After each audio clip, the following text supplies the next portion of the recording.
apples comparison. No.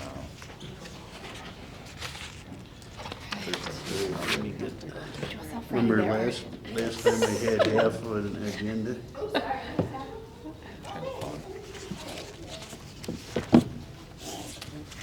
There we go. Thank you. Aha, I found it. You are thrilled. Are thrilled. Fellows, you are. Good evening, I call this meeting to order. Please stand for the Pledge of Allegiance. I pledge allegiance to the flag of the United States of America and to the republic for which it stands, one nation, under God, indivisible, with liberty and justice for all. Good evening, everyone. Thank you for joining us. Please be advised in the event of a fire emergency, an alarm will sound. Please note all emergency exits and evacuate well away from the building. At this time, we request everyone please turn your cell phones to silence, and thank you for your cooperation. We will start with additions, deletions, and changes to the agenda. I do not believe there are any. Is that correct, Dr. Chanel? That's correct. So we're moving on to consent agenda. Consent agenda, resolved that the Board of Education, upon the recommendation of the superintendent, approve the consent agenda items as listed, 1 through 9. May I have a motion, please? I'll make it. Motion by Mike, second. Second. Second by Peggy. All in favor say aye. Aye. Any opposed? That motion is carried 6-0. We're going to move to communications. We are going to change it up a little for Mr. McDonald, who has to be in Pembroke right after this at another board meeting, and we want to make sure he can speak to them as well. So we're going to put you first on our agenda. You were third, but if you want to step up and talk to us, we would appreciate that. Well, first, thank you. No pressure moving me up to the top of the agenda. Nice to see folks that I got to work with through the search. And for the new folks, my name is Kevin McDonald, District Superintendent, Genesee Valley BOCES. I'm here tonight to talk to you about a proposed capital project that we've been working on and really kind of had an idea of from the day I took this job back 13 years ago. We had a capital project. So the BOCES merged in '94. And since '94, we've had one capital project of $39 million. That was approved in '05. The work was done '06 and '07. So a lot of our mechanicals, a lot of our infrastructure is just old, either end of life or ending, warranties are ending. So there's a lot of mechanical work. There's a lot of, windows and lintel repair and brick pointing and those types of things. Rooftop units, roofing, all of that's stuff, right, that you have to do on a regular basis. The challenge with the BOCES project is the only way we raise revenue is from our component districts, through our administrative budget and then through programs. So the only way for us to finance a project is two ways. We borrow from DASNY, which I'll talk about a little bit more, or we do what's called an intermunicipal agreement, which is a contract with each district, okay? In both cases, the districts make the payments for the project. So I'm here to talk a little bit about scope, a little bit about finance, hopefully answer your questions. And if I can't answer it tonight, I can get you that answer, get it back to Becky, or I can come back. So with that, talk a little bit about scope, but I do want to talk a little bit about maybe rationale too. How did we get here today? So we did the project in '05. That was done through the Dormitory Authority of the State of New York. So basically what that is, that's the only way a BOCES can borrow. So that's almost like just borrowing your mortgage. We go to DASNY, we borrow the money, we roll out the payments for the districts over 20 years and they make the payments, okay? So that project is going to be coming off the books here shortly.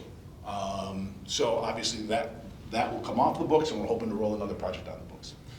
The other reason is, and you folks have gone through this I'm sure, is we have to do what's called a building conditions survey per the state of New York. And when you do that survey, it really sets some priorities for things. We can't do a building project and get it approved at state ed if we don't address their category number 1, health and safety issues, and number 2, urgent issues. Those have to be addressed in it. So what happened is a number of years ago, probably 12 years ago, before that, New York State did all 700 districts building conditions surveys in the same year, right? So they all got done. And then guess what happened? They all went to do capital projects. And then guess what happened? They all sent those projects to state ed to get approved. And then they waited 18 months for approval because there was a backlog of projects going to the state. So what they said, great idea, we're gonna do 20% of the districts on a 5-year rolling basis. When they did that, we were at year 5, and they pushed us to year 5. So we went 10 years without a BCS. Okay, so we didn't have a building condition survey. So a couple of reasons. One, you got debt service, you got end of life, end of warranty, rooftop units, roofing, et cetera. And 2, that was really the cycle we got put on by the department. Not blaming them, it is what it is, and kind of why we ended up here today. And maybe how I knew a number of years ago this was probably when we were gonna come out and talk, folks. So at your table you have folders. In the folders there's information on the scope, the amount, we're gonna talk about that, the financing of it. So when you open up the folders, on the left and on the right, I give you the numbers. We're looking at a $42.8 million project in total, okay? Right there on your left, Mike. Thank you. When you look at those numbers, you'll see the May Center, you'll see the Batavia campus, where many of your kids go, and you can see the dollars between the two of them are very close in terms of the amount of investment we're gonna make in each building. And then the Leroy Center. And so, well, talk to me about the Leroy Center. The Leroy Center is a building right now that we do not own, we lease. We've leased it since the merger, and we're proposing to purchase it as part of this project. The payoff is about 5 years. All right, if we were to buy it, the next 5 years lease payments, we would get to that cost, okay? We are hoping, and might I even say planning, we're working with our landlord on maybe an alternate arrangement, because when we buy property, and this property in Leroy does not have any kids that attend the building, it has our school library systems, the adults that support it. It has our enrichment services, the adults that support it. It has our professional development services, our school improvement, that support adults in the region, but kids don't attend the building. So it's not aidable, right? So you look at a $4 million expense, Cal-Mamas BOCES aid might be 74%, so you might say, well, geez, that's not a bad deal, but there's no aid. So we're looking for alternate ways to work with our landlord, because when we lease space, as we do now, it does get aided. So, It's still a 5-year payback with the agreement in place now to purchase it. The cost advantage would be paid back about in 5 years. Yes, about 5 years, okay? And if we're fortunate enough to get to maybe a lease-to-own type of thing, would be the best of both worlds. Appreciation. Yeah, because they're BA, right? You get your 74 cents on each dollar that's Cal-Mom's contribution. So that would bring the cost of the project down. It would drive the aidability of the project down as well. So that's kind of where we are with the project. When you look at our centers, 20 years since any work has really been done. Used to house about 1,000 to 1,050 career tech kids. We now have about 1,450 in the same spaces. We've rented spaces from industry. You know, if any of your kids are in the diesel program, which they are, they're in the Freightliner building up there in the Thruway. We rent space from them. She actually built a classroom to spec for us up there. And one of the things we're proposing is to build a new diesel maintenance facility right up here. That would be a 3-bay facility. 2 things will happen. We currently pay rent at Freightliner. Obviously, we're going to pay for this, but we'll no longer pay the rent. And the challenge at Freightliner right now is our rent probably doesn't compare to the revenue they're generating on a per square foot basis for their space. So we have 1 bay, right? 1 bay to do live work. This is going to allow us 3 bays.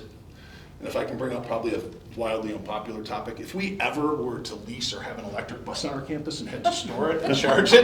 We don't talk about that. Okay, this will be quick. We have a place where we could do that overnight in a protected area. As a BOCES, we don't own any buses. We lease about 6 buses a year from our component school districts, okay? So our career tech numbers are up. We have about 1,700 kids that walk through the building on a daily basis, both buildings, not each. Other than Batavia, we'd be the 2nd largest district of our 22 components. And obviously, we're using the same space. We're attracting about 45% of eligible juniors and seniors in the region that are coming to career and tech. For Cal Month, you guys have approximately 37 kids in career and tech. We're working on a couple of programs.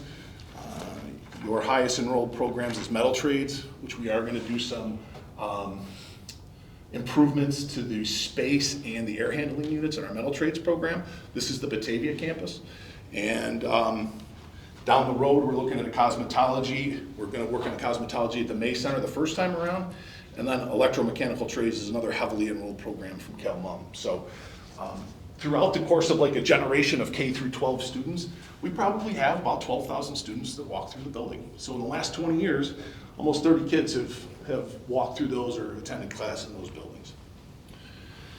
I'm gonna pause, questions? For this process, certainly I've engaged with my board, I've engaged with my team. We have about 7 superintendents that sat on an advisory committee, much the way I'm sure Becky and Bob talked to you about how we do our budgets. We do that through committee systems of superintendents. We've done this the same way. I can tell you at one point in time, the project was probably a little bit less in dollar amount, and one of the superintendents said to me, Kevin, those hallways look no different than the day I went here X number of years ago. If you gotta upgrade, you know, it's never gonna be cheaper than today. It's only gonna get more expensive to do the work. I said touche, so we did put some more work in it, and I'll talk a little bit more about that. When you look at the Batavia Center, every purple rectangle is a rooftop unit. When you look over this side of the building over here, we're looking at some cooling opportunities too, because of the heat bill. September and June, if we get into situations where we need some cooling space, we'll have it. When you look at the green, both here in building C, which is our alternative ed program, and here, that's roofing that needs to be torn off and replaced. We did one of those x-rays of the roof and found moisture had penetrated some of these areas. At the May Center, it's significantly less, but this will all be, again, warranted and under warranty for another 20 years at the conclusion of that work. I mentioned to you the diesel facility, I mentioned to you the metal trades. Over here, our auto trades program, good space, big space, dark, dingy. I don't know if any of you, if you've walked into a service department of a dealership lately, but it's bright and white and there's very little dirt around. We're looking to upgrade that, and then we have walls that divide the space. They are fire rated, so we can't get rid of them, but what we can do is build walls that are fire rated, and parts of them are see-through for instructor supervision of students. And then, you know, like I said, rooftop repairs, a cooler replacement, an entrance canopy, all of the pointing, PA system clock replacement. You know, I think that's original to the buildings in the 60s, our clocks and PA systems. So that's the work that we're doing in Batavia. The other big part of Batavia, the big piece for me, in terms of safety of kids, parents, buses, bus drivers, is the parking lot. If you've ever had anybody go there during pickup and drop off, what you see here is not what it is now. It's one big rectangle. And you got kids walking through buses, you got parents walking through buses, you got parents trying to pull up behind buses and drop kids off. So now we'd have a large bus drop off, a small bus drop off, a parent drop off, raised sidewalk, better signage, so on and so forth. It's been an accident waiting to happen. So improvements there, and you can see some of the numbers in terms of number of buses and cars, and you know, we're cutting a little bit into the land up here up front. So any other questions on scope at Batavia? I'm showing you Batavia because that's where most of your kids go. You certainly do have some kids at the May Center, and I will cruise through that a little bit. Questions? Becky, anything that I'm still good. left out? Okay. When you look in your folder, you'll get on the left-hand side, one paper down, you're gonna see specific to CalMum, some financing numbers, okay? And what the share of the project is gonna be for Caledonia Mumford. Interestingly enough, I went back to the $39 million project in 2005, and the difference was $12,000 compared to this one, right, in total. So if you turn the first page, you'll see highlighted in blue is CalMum. You'll see how do we determine the district's share. We do it by Arwada. I am going to share with you that this number will be updated, but that's your resident weighted average daily attendance, how many kids come here, or kids are you providing education to, and you know, if you're sending kids out to programs in Rochester and other places, right? So you're 4% of the total population in the Genesee Valley BOCES region, and that 4% comes out to 1.7 million. The last project, your share was 1.709 when I took a look back. Say that again, Kevin, 1 point. Which one? Our Current or last? In the last project, what was It was 1.709. Thank you. Yep. When we talk about, so, all right, how does BOCES pay for that? How can we finance that? And I mentioned two ways. And Becky mentioned to me, You know, we have some board members that have been here a little while, and they don't ever remember authorizing the BOCES capital project, and it totally made sense to me. It was a DASNY project. The board actually doesn't have to authorize it. It's a vote of all the 22 components that would authorize it, right? There were about 1,700 votes cast. It passed about 65% to 35% back in 2005, in December of 2005. So I'm sure, based on the literature I've seen, that somebody came out and presented it, talked to you about it. But when you talk about actually having to take action, the board didn't.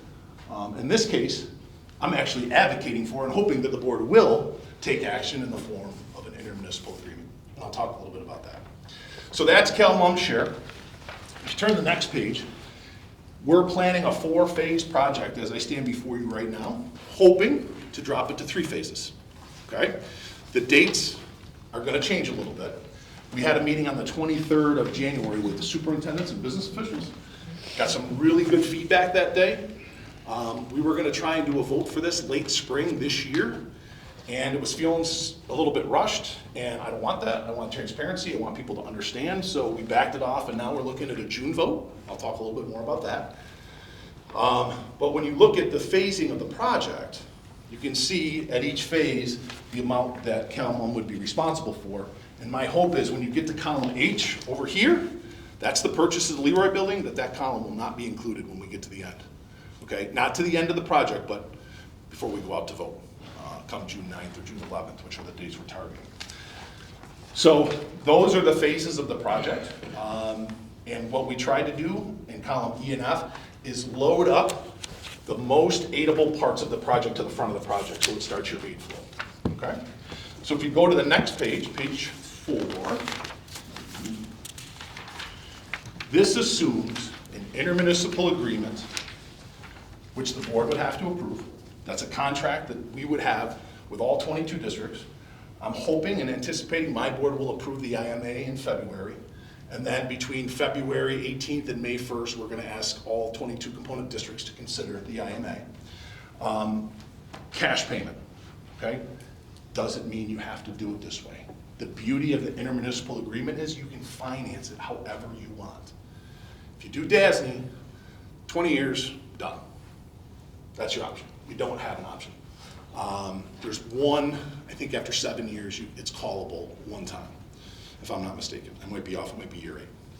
So when you look at this, this would say you made the cash payments just as the schedule dictated, and you can see the first year, 2027, you'd make a payment, you'd get your aid, you see the net amount, and then at the bottom, the very bottom, you see the total amount and the amount of aid. It's about a 50-50 proposition between what's aided and what isn't, okay? That's that model for the IMA. Any questions there? I'll just remind the board that Melissa Kirkland from BPD came in and presented, right? That's what she was talking about, was our IMA. Just in general, in terms of our financial planners, they love the idea that we would be given the option through an IMA to finance the project in whatever way is best for us, given our budget. It allows us to manage everything from our financing, which, as Kevin said, when you look at DASNY, we're in our current capital project, we're going to avoid DASNY, Yeah, right? So especially. trying not to use the most expensive tool to borrow. So definitely in our best interest to look at the IMA. Generally with DASNY, rates are higher. You know, if you're a mortgage person, you pay points and the points are higher. We refinanced the current bond back in 2016. The gross savings were about $3.1 million. After DASNY fees, the savings we were actually able to pass on to districts was about $1.6 million. So I mean, it was still savings, but half of that savings got eaten up in fees. And every time I was on a phone call for refinancing this bond, there were, you know, 4 attorneys and, you know, all the auditors and accountants and all that type of thing that, you know, we were paying for through DASNY. So In order to enter into the IMA, all component districts have to say yes. stole my thunder. So the kicker, or the challenging part about the IMA is 22 out of 22 have to say yes or nobody can use it. Nobody can do it. I'm optimistic. Most of the time when I walk out of these meetings, people say, why would somebody choose it? That's for them to answer if they make that choice. I'm not feeling like that's where we are this time around. What I've learned from 04, 05 is that there was one district that just was not gonna be supportive, and so they knew they were gonna have to go DASNY. And so we will have a public vote, as I mentioned. My hope is that the reason we're having the vote is because we're adding space, we're adding square footage onto our buildings, and we have the potential donation or purchase of real property, in which case we have to do a vote no matter what. But if for some reason the IMA wasn't approved, it would also authorize BOCES to go to DASNY for financing. So back in '05, December of '05, when they did the vote, they added square footage, okay? But they also were getting the vote approved to go to DASNY and get the financing, okay? The other pages in here, I'm sorry. Anyone else have questions about that? So when you look at DASNY, you got this, the payment plan. This is just a graphical representation, right? You make the payment, you get the aid. A little bit different with when you pay rent and when you pay for capital expenses for BOCES, the aid comes back to you in the current year, right? So if you spend $1 and you get 74 cents back, you're gonna get that 74 cents back this year. When you send a kid to current technical education and pay that tuition, the aid on that tuition comes a year later, okay? So that is somewhat of an advantage. And the other piece with BOCES projects is we're still under the old rules. You're gonna pay that and generate aid long before we file a certificate of substantial completion. Like, you don't get your building aid, right, until you file that with New York State. For us, it's rolling. As your payment comes in, you make the payment. Obviously, we have to have the contracts in place to bill for it. But you make that payment and then the aid flows back to you that year. Couple of different examples. This example on page 6, it's a IMA 2 to 4 year bond anticipation, no payoff. What that could allow you to do is, let's say in July, you're like, you know what, let's go to the market, let's see what kind of interest we can get. Let's roll a bond anticipation note, make our payment this year. If we get to the end of the year and we have some unappropriated fund balance, we'll just pay it off. If we don't, we can roll it into the bond, right? Are you gonna pay a little bit of interest? Of course. Is that BOCES aidable? Yes. But it just gives you some flexibility. So like, that's a 2 to 4 year plan, right? And then same thing, graphical representation, make your payment, get your aid. And then the last example on here, and this is where I try and explain to folks, just because you don't use DASNY, if you want to, you can still finance this for 20 years.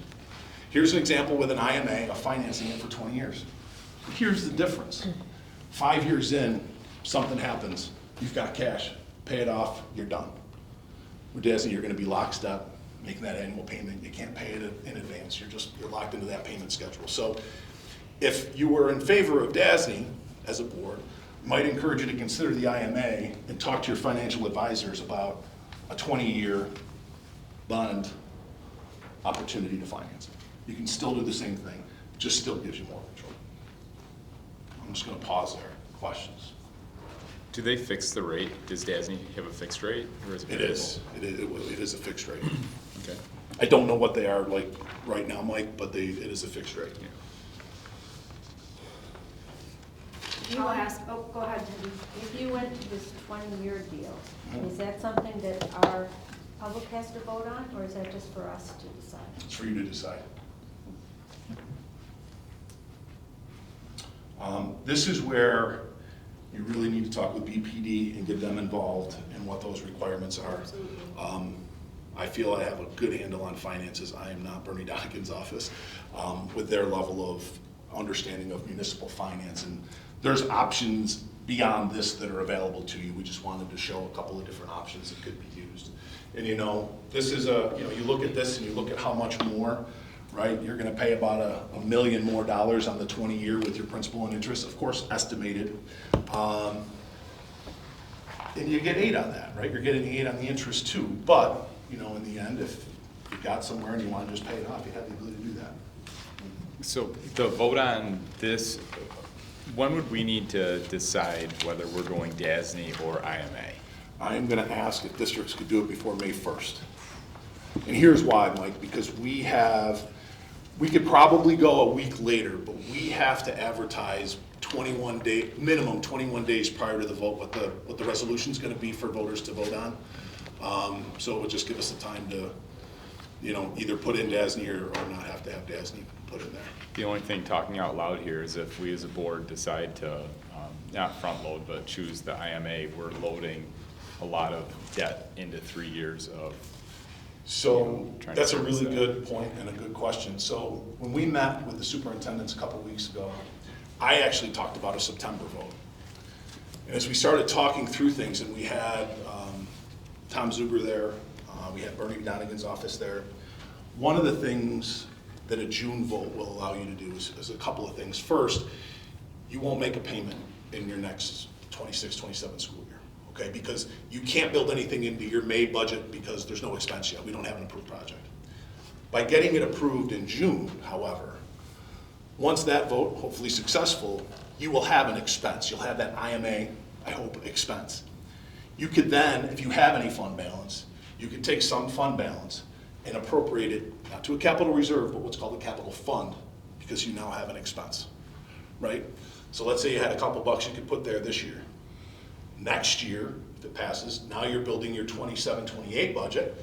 You could build money into your budget, and if you have some fund balance left at the end of that year, move some of that money into your capital fund to help offset your payment for the IMA. And then, of course, if you do that, when you make the payment, you're gonna get that revenue or that aid back the same year. So we think this vote also gives districts 2 more full years of planning. And you could consider setting up a capital reserve. Again, you gotta talk to your auditors.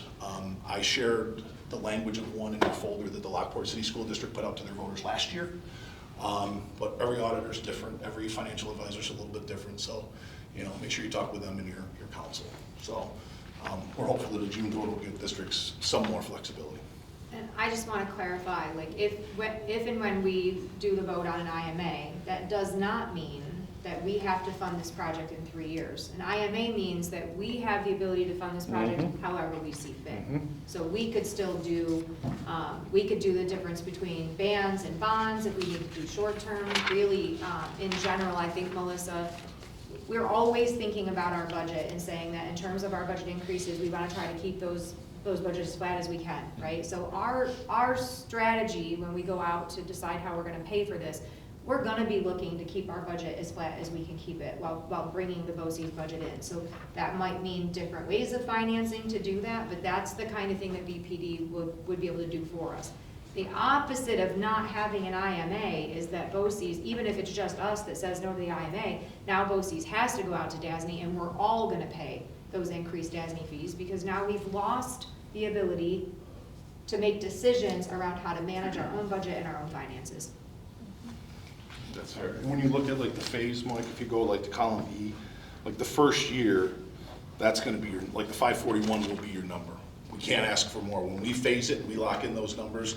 Like the first year, 13.5 million, we can't spend more than 13.5 million in that first year of construction. That's all we can do, right? We can't, let's say they come and say, hey, we're well ahead of schedule. Well, you keep working, but we can't pay you until the following year when we can build districts for that money again as well. So the 3 years I would look at as a minimum framework that you have to pay that off. But like I said, working with Bernie Donegan, you could go, probably anywhere between 3 and 20. okay. So then Yeah. we would be able to finance that debt. Yes. If we didn't want to swallow it all, because, To manage our own budget.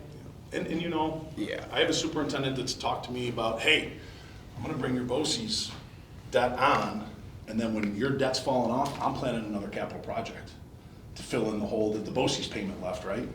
And then it's again, it's a zero-sum game to bring in their project. So that's why working with BPD is critical, because I think they can help you plan and see some of those things if you're planning your own capital projects in the out years too. So that's my next question for you, is we aren't gonna be thinking that way in terms of strategy because we're already doing our own every 5. Like, we've got a pretty good pattern. But you had made mention that maybe BOCES would like to not do this every 20 years, that maybe you would want us to be thinking about Yep. getting through this one and financing it in a way that maybe frees us up after maybe year 10 and you go at it again, or maybe year 7. So like, I know you're retiring, but I also know your Still team is working. there, Kevin. Yes. So talk to me a little bit about that. Like, are you thinking every 7 years, every 5 years, every 10? Like, what is BOCES' dream? I That think instead what of we- these $40 million. Yeah, I that think you we'd would- like to try and do some work every couple years, but maybe a couple $1,000,000 here and there. And I Yes. don't mean to make a couple million like it's not a lot of money, but as opposed to doing 40 million and 40 million, 80 million over 30 years, right? We're getting if you go to Mount Morris, we're getting to some instructional spaces, but more than half of this money is just going to windows and roofs and all that type of stuff. Like our auto tech program, we don't have a lift that can hold an electric car. And we don't have an electric car piece of auto tech right now. Like, we know that's something we need to look at, maybe even heavy equipment. So there are certainly upgrades to programs that I think we need to be looking at, and my opinion is we can't do this every 20 years, and I think it's easier to bite off in chunks. $2 million in this region is $100,000 a district, is $2.2 million.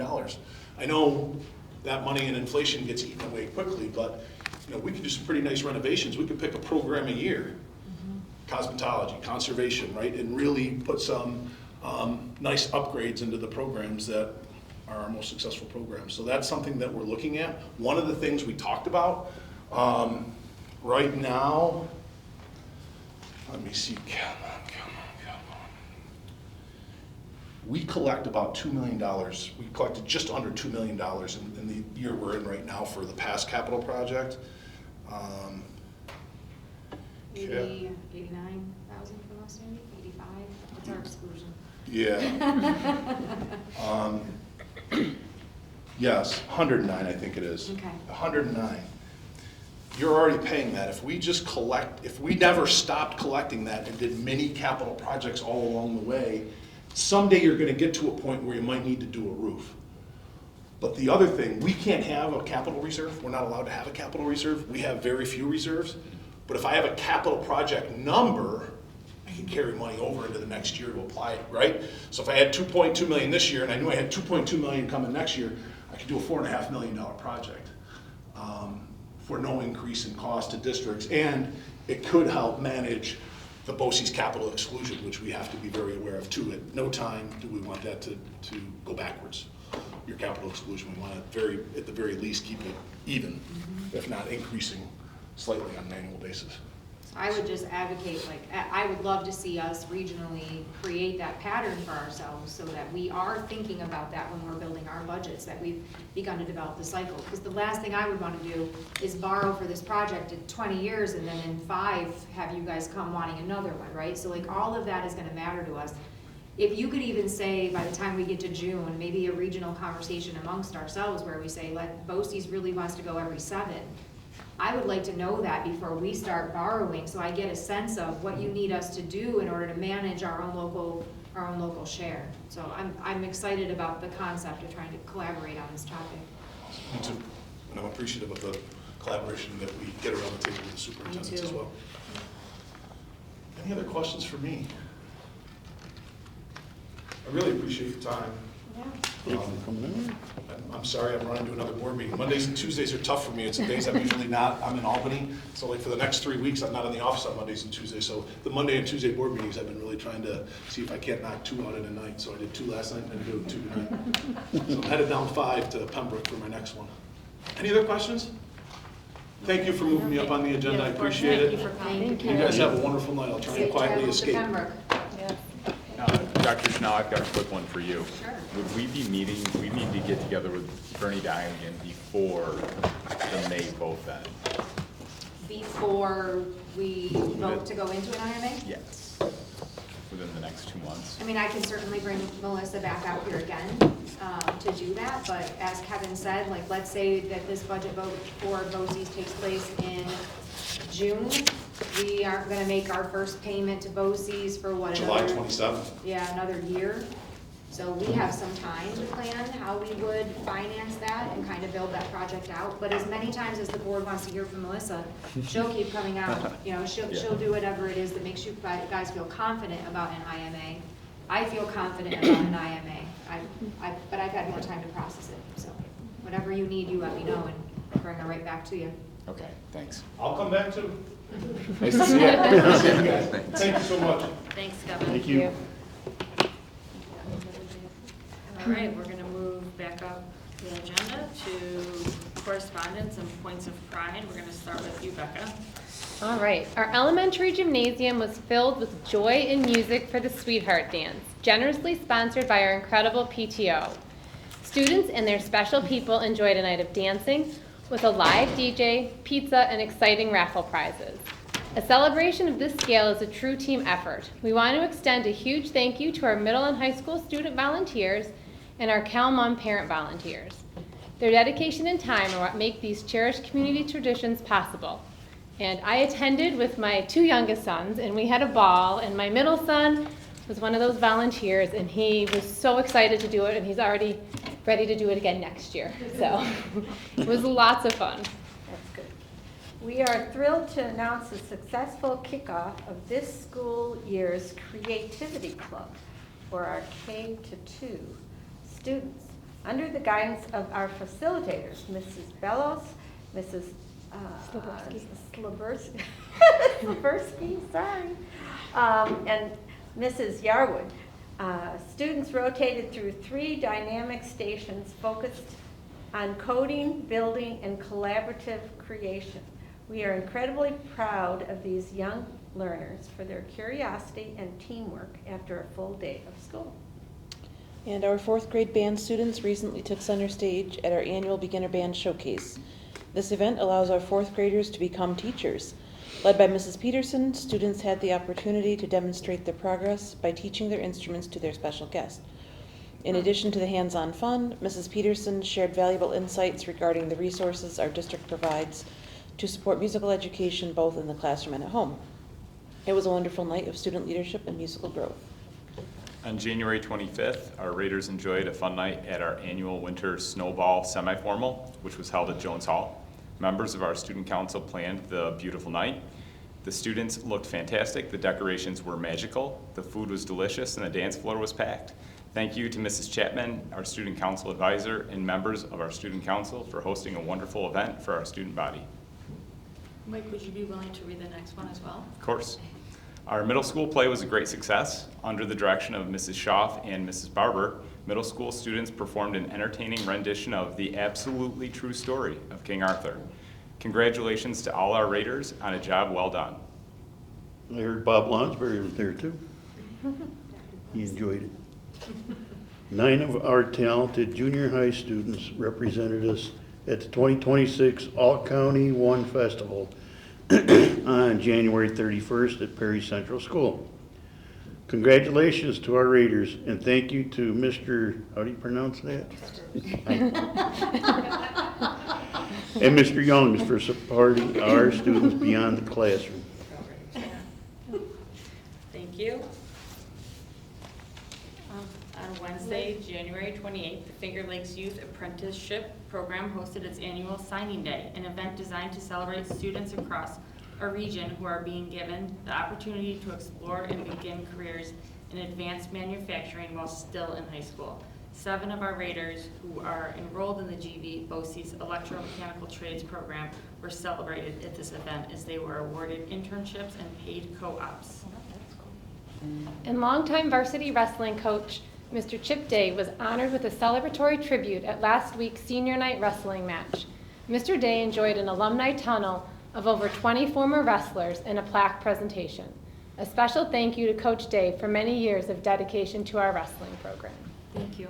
Before moving to board committee reports, I have 2 other points of pride I'd like to talk to. First, we got a letter, a correspondence from the CMTA outlining the union's purpose and identity. I emailed that all to you the meeting before last, but I was sick the last meeting. And it sort of outlined their commitment to the district and what they represent and who they are. I thought it was, I'm not going to read the whole letter, but I would like to highlight some of the letter.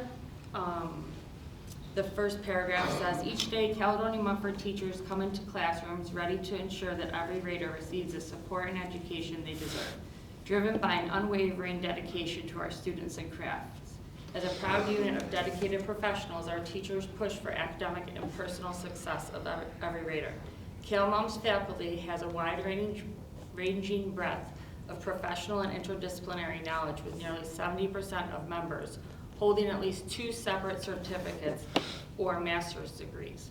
With a collective 961 years of experience, I thought that was an impressive number, the passion and professional expertise that our membership brings to our district every single day builds upon and enhances the reputation of CalMom as a home of Raiders. 2 other things they highlighted in this that I thought were very telling of the CMTA is that after school hours, you can find 60% of CalMom teachers focused on running clubs, sports, or other activities, and over a quarter of our membership are proud alumni, with over 40% of teachers choosing to have their own children come to school here. It was a nice letter. It was signed by the executive committee, and I just wanted to share that and continue to support them and make sure that they know that we appreciate them. The second thing I want to highlight, with probably Dr. Chanel's not pleasure, is that she just passed into her 1-year superintendency. She survived 2 years. Yay. I am still standing, right? I thought this was important to highlight. It's been a challenging year with challenges, with successes, and I think Dr. Chanel has brought us through the other side. And we appreciate that and want to celebrate you and everything that you've done for us. Thank you. Thank you. Third thing, I said 2 at first, but I actually have 3. Be on the lookout for a board bulletin that's going to be coming out tomorrow. So instead of Watch Out Wednesdays, when we post that there was a board meeting and click on a link to see the meeting and watch it, there's going to be, Sherry and I have been working on developing like a bulletin of just highlights what's happening with the board.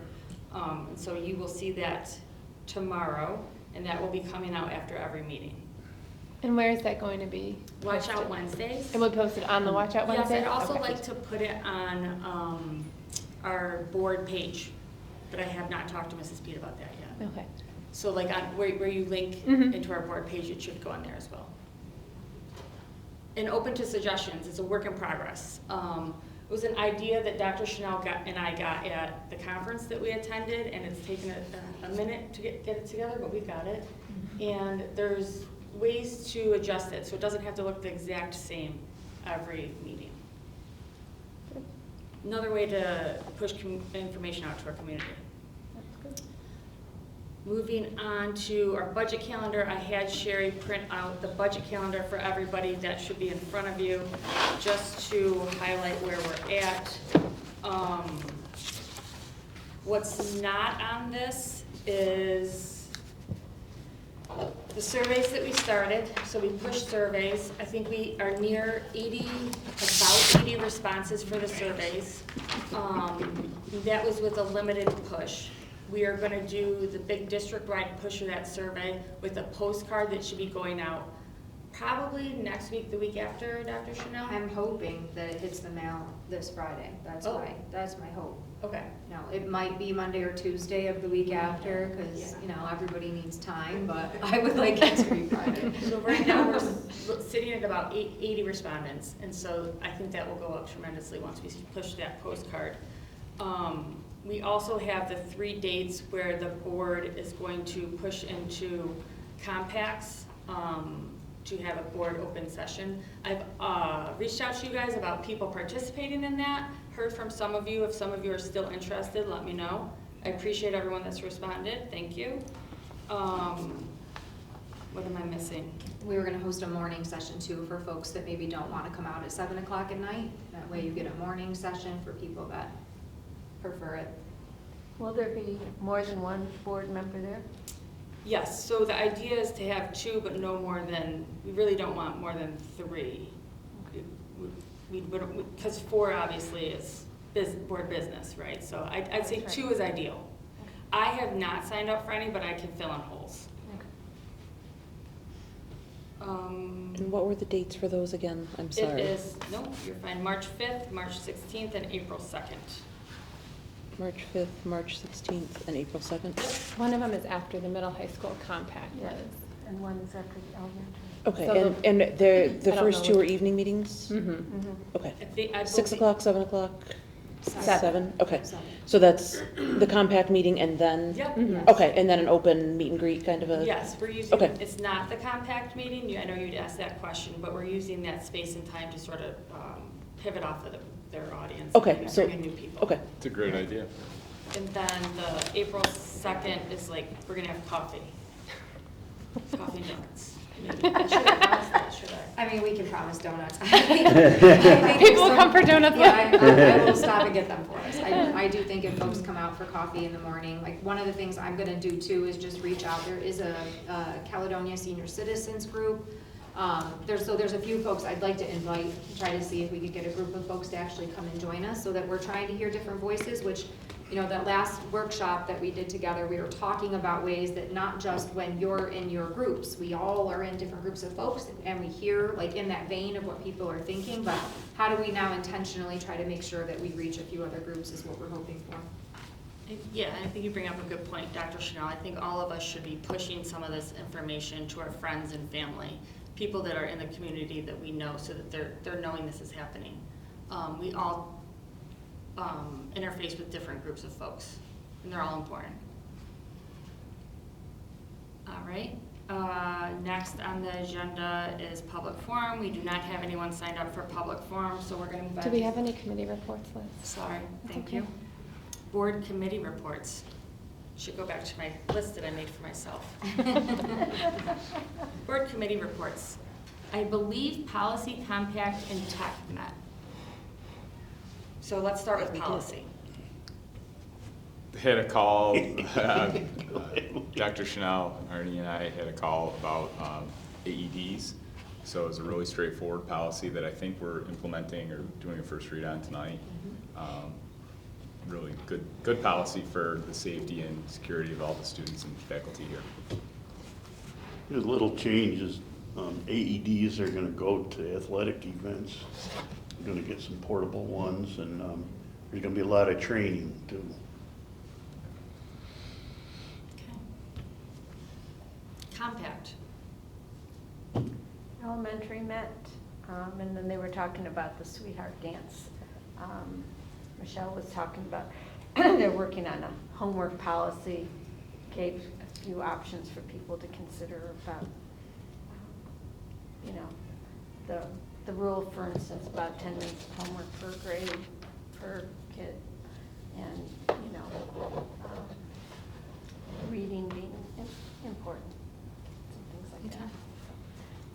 That's the main thing. In middle school, high school, we continued on with kind of a roadmap document for college and career readiness for what families can and should expect at certain points of the year. Okay. Thank Getting you. close. And they were also talking about, you went to receive the award about the Reading Raiders Yes. at the, what was that, a BOCES? Genesee Valley School Boards Genesee Association, Valley, yeah. I right. had a really nice day with Mrs. Kelly. Yeah, And, yeah, she's the one I read Yes. in her career. Yes, I had a nice day with those two ladies. It was Yeah. very good.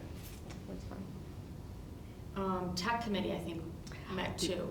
We did. Yeah, as you know, that's over my head, but. No. But it was good to hear all the things that they're trying to do. You're laughing.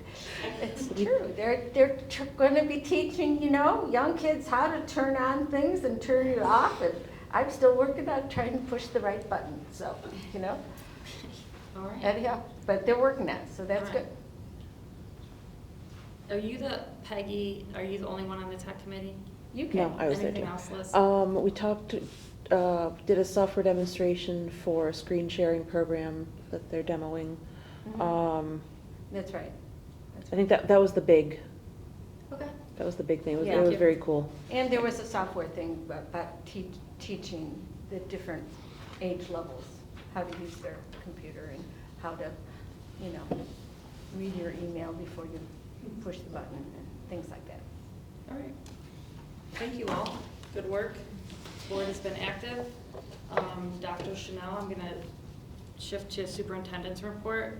We have the BOCES capital project first on our list. Yeah, so I actually had put that there to make sure I was leaving the notation for you all. It gave me the ability to make sure your backup notes were filled with information you would see in here tonight from Kevin.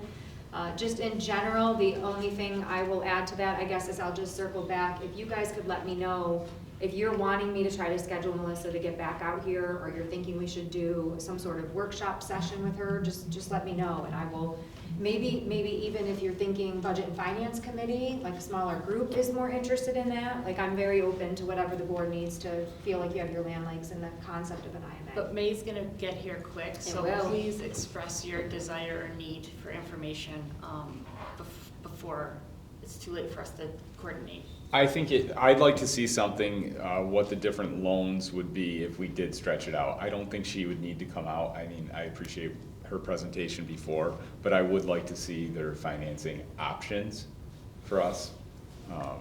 Because I'm cautious with the community and their feelings towards the spending. Whether we like it or not, the project is going to go. It's just how expensive it's going to be for us. For us, that is correct. I concur. I felt the same way. So, just in general, when you hear Kevin say, like, the superintendents were all together, I definitely felt like a March vote was too soon. I definitely felt like us holding a March vote for BOCES capital project on our campus wasn't in our best interest, right? So I think just in general, making sure that we understand enough of what our community needs and what they desire and what our planning needs to be for the future, I assure you that is where my heart is every day when I'm thinking on these topics.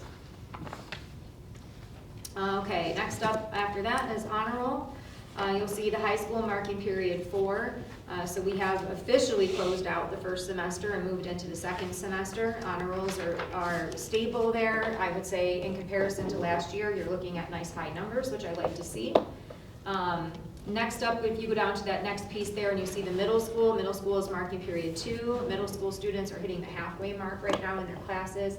In your backup notes, you should have found a little bit of a write-up from Principal Marcello, just talking a little bit about the transition at the middle level, not just for her, but even with a new middle school counselor. So just making sure that our grade level leaders are asking for the things that they were used to seeing in terms of student data, so that we're paying a very close attention to how kids are doing right now in this moment and forecasting what they need from us in the future. So we did see a little bit of a drop there in those marking period honor rolls, and we want to make sure that we're paying close attention to the data set.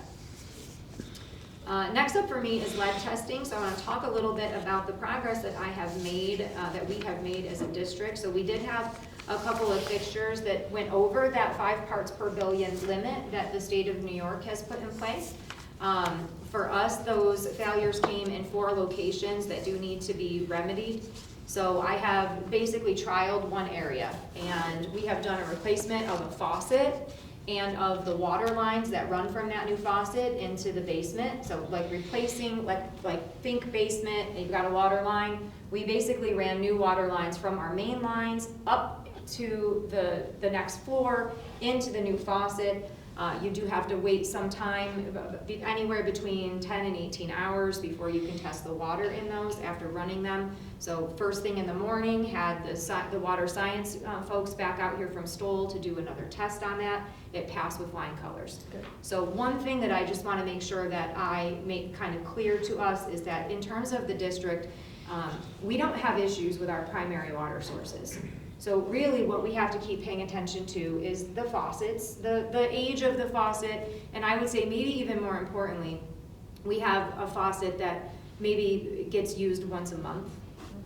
And when you have faucets that only get used once a month, and that same faucet has an older fixture on it, you're sort of asking for trouble. So I think in some of our areas where we did not pass with the 5 parts per billion, I would like to see us build a plan to make sure that those faucets are new, that we go ahead and just replace those, especially in those, I'm gonna call them low use areas. When they do collect the water sample, they just take water for the first 2 seconds that water is turned on. So anything that has been sitting in an old fixture for especially for a month, right? You basically could bank on that would fail. Some of the things that you should do when you're lead testing is before lead testing, and like I said, I want to say it's anywhere between 10 hours and 18 hours. You should run the water and then let the water sit for that period of time and then do your draw. In this particular draw for our lead testing, we did not do that. We didn't run the water. I'm actually not upset about that because I learned about a fixture that I think in general, we are only using it once a month. So it makes sense really to test it in, let's call it its natural habitat. That really is how we use it. So what we're gonna do now is make sure that we remedy the areas that are essential to us. And as you know, we'll retest before those faucets are released to be used again. So a second round of testing happens before anything goes back live. The gentleman from Stoll Water came out and spent some time with me, just making sure that I understood the science behind our lead testing, so that as I'm going through it and remedying it, that I'm not just doing it from a piece of paper. And he was very clear with me that if you had a larger issue in terms of lead issues in your school, you wouldn't have fixtures pass here and then fail here and then pass here. If it really were about your main water lines, you would see failures all along the way on faucets that are sharing those main pieces. So I do believe that's why I started with one fixture, to see, like, if I remedy that, what happens. Remedying that was fast, painless, and definitely our path forward.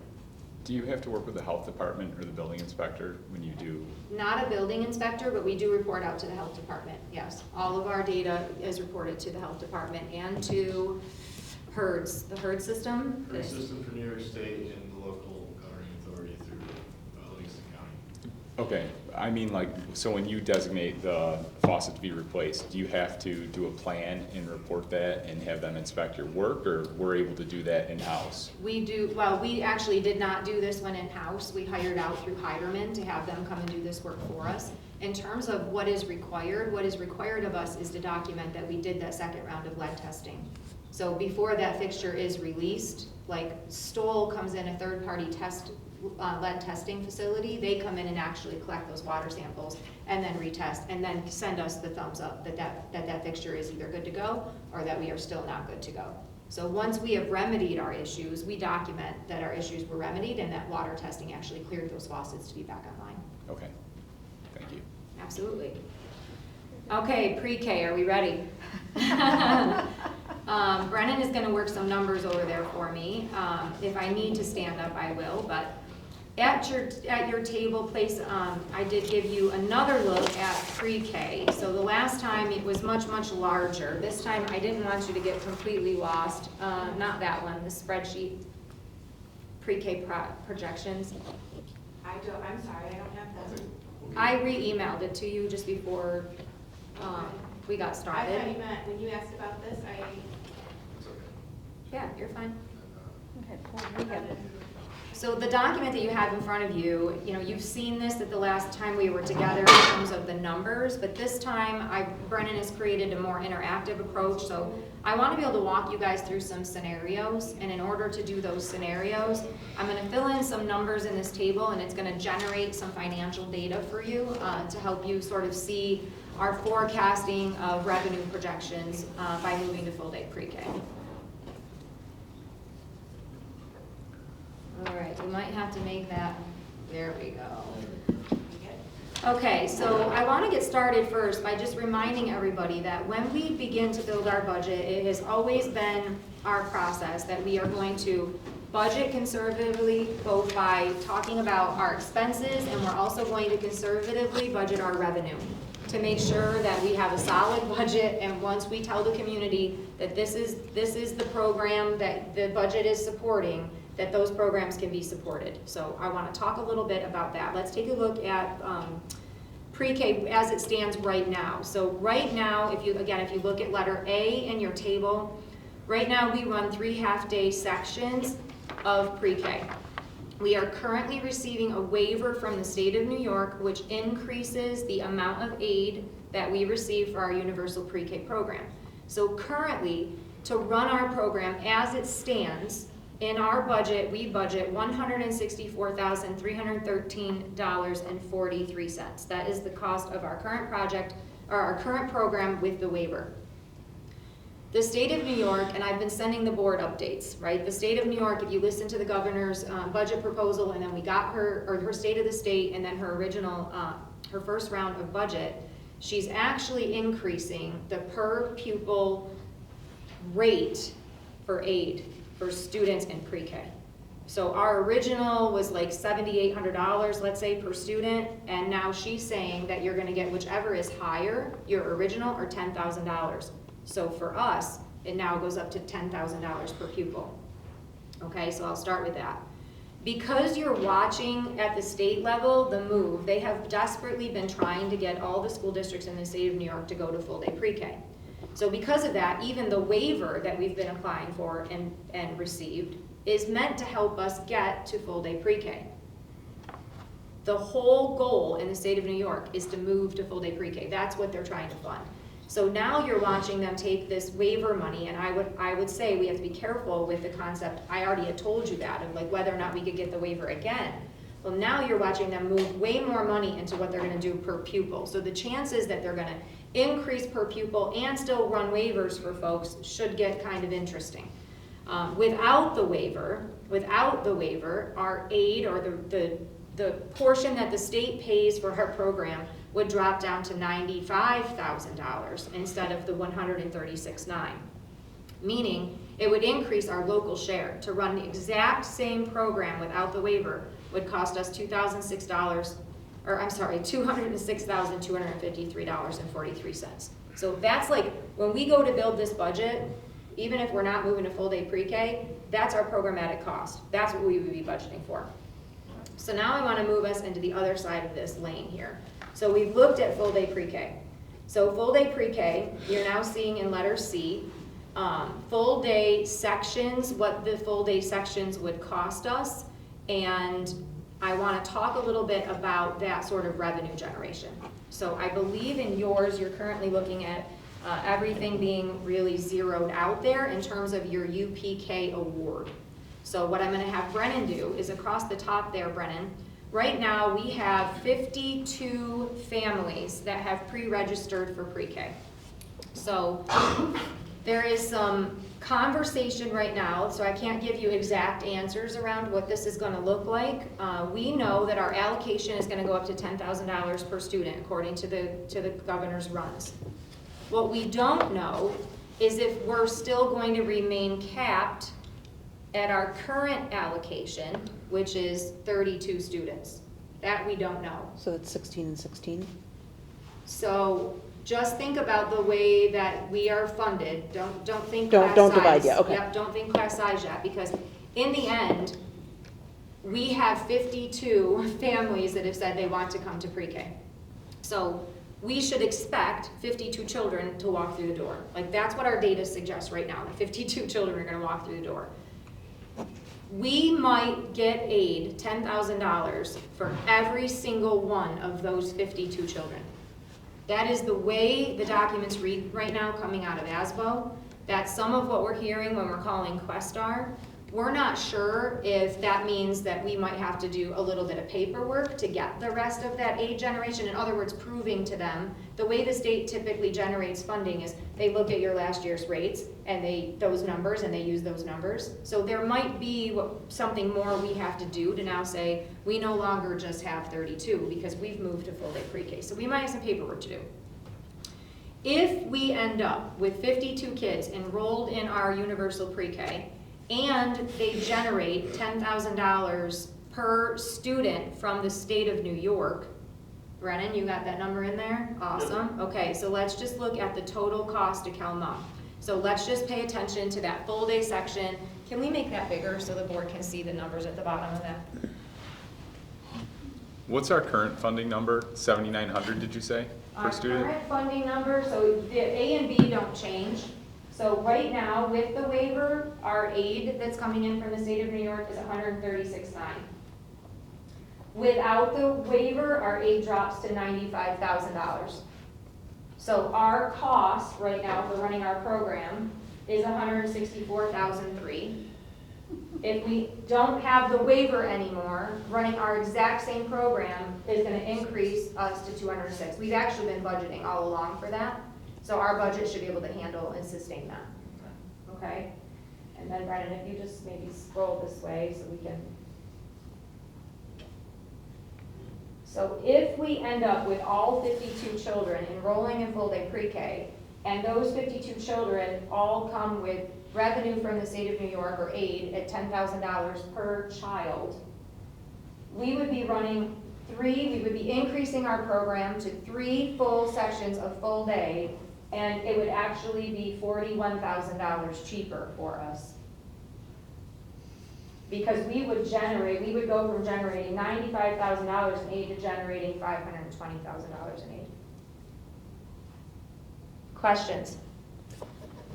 What if some of those 52 don't want to do full day and they are going to do something else or keep the kids home or something like that? Then you won't get that much money. Sure. So let's look at what we have right now in our survey. In our survey right now, we have 43 families that are requesting full-day pre-K as their first choice. Oh, So if we just go with those 43 families, those 43 students, we would still need the 3 sections because we can't go over 18 kids per section. So you have 43 students at $10,000 in aid, which would take us up to $430,000 from our $95,000. And now we would have an increase of $48,945. So we would not only have program, we would have money left over from that aid generation, maintaining our program. Question? So you have probably, what, 9? 9 Yes. families who would prefer to have half-day. Yes. We can't do anything for them? So I'm going to show you what half-day pre-K would look like if we decided that not only do we want to do 3 full-day sections, but we want to take the 9 families that are saying that their preference would be half-day pre-K. We could open 1 section of half-day pre-K. That would actually increase our total of now running our pre-K classroom because we're going to generate aid the way that we will. If it's 10, we still get aid with no cap. Do you have a question, Liz? I do. If you're saying, okay, so say you've got 52 families who are interested total, but say 10 of them want half-day. 9 of them want half-day Okay. according to the survey. So then that's, okay, sorry, it's, all right, That's I see that's now. okay. No, it's, Yeah, it's okay. Lot So of math. 9 of, yeah, It's so 9 of a lot of them want number half-day. So 9 of them want half-day. So if we were to run 3 full sections and take care of the 43 folks in the community, they're saying that they want full day. And then we run 1 half-day section to take care of 9 of the kids, 9 of the families that say they want half-day. We could do both if this number isn't capped. So remember, I said right now we have a cap. 32. We have a cap of 32. So let's do that, Brennan. Let's say, well, hold on 1 second. Let me talk about this. Will you just scroll down just a little bit? We could run with exactly what you're saying. Run full day pre-K for 3, run half day for 1 section for those 9 kids. Our net local share, if we're really gonna get the 10,000 and then 5,000 for the half kids, right? Because we don't generate the 10,000 on them. We would get half of that aid, okay? So we still would be in the green. Okay? If we remain capped at 32, so we should plan our budgets to be as conservative as we can be. When you say cap, using last year's numbers, Well, actually, our total allocation is at 251,000, like right now, that's all we can get. That's where we are capped right now, with 32 kids being where our threshold is. And with the new budget not passing. Yeah, the new budget hasn't passed yet. So the governor has said this, right? It's in her runs, but we need to get this same thing through that two-house budget. right, but at some point in time, wouldn't they say, oh, you've got 43 kids, not 32? No. What are you saying, the cap? Well, we've been functioning under a cap, so it's what our allocation is. So I don't know how to explain it. Brennan, you wanna take a stab at Yeah, this? sure. Is So it- right now, the way the funding organizers work, so that, and the funding organizer is how the state determines what your award amount is. Up to this point, until Governor Hochul announced this, districts had a cap on how much they were able to be awarded for per 1 full unit of student, we call it. So ours forever, and this was determined at the federal level, was 32. So we could have 48 students enrolled in our pre-K program, but our award amount for the universal pre-K grant would still be capped at 32 kids times whatever the per pupil allocation would be. Which for us, for the longest amount of time, has been 251,000. So trust me, I'm good at numbers. So with this new proposal, it's saying there's 2 things on the table. We could go over the cap, there will be no more cap, so we could have as many students enrolled, who will all be eligible to generate aid by way of a per pupil allocation, and that the per pupil allocation will go up to $10,000.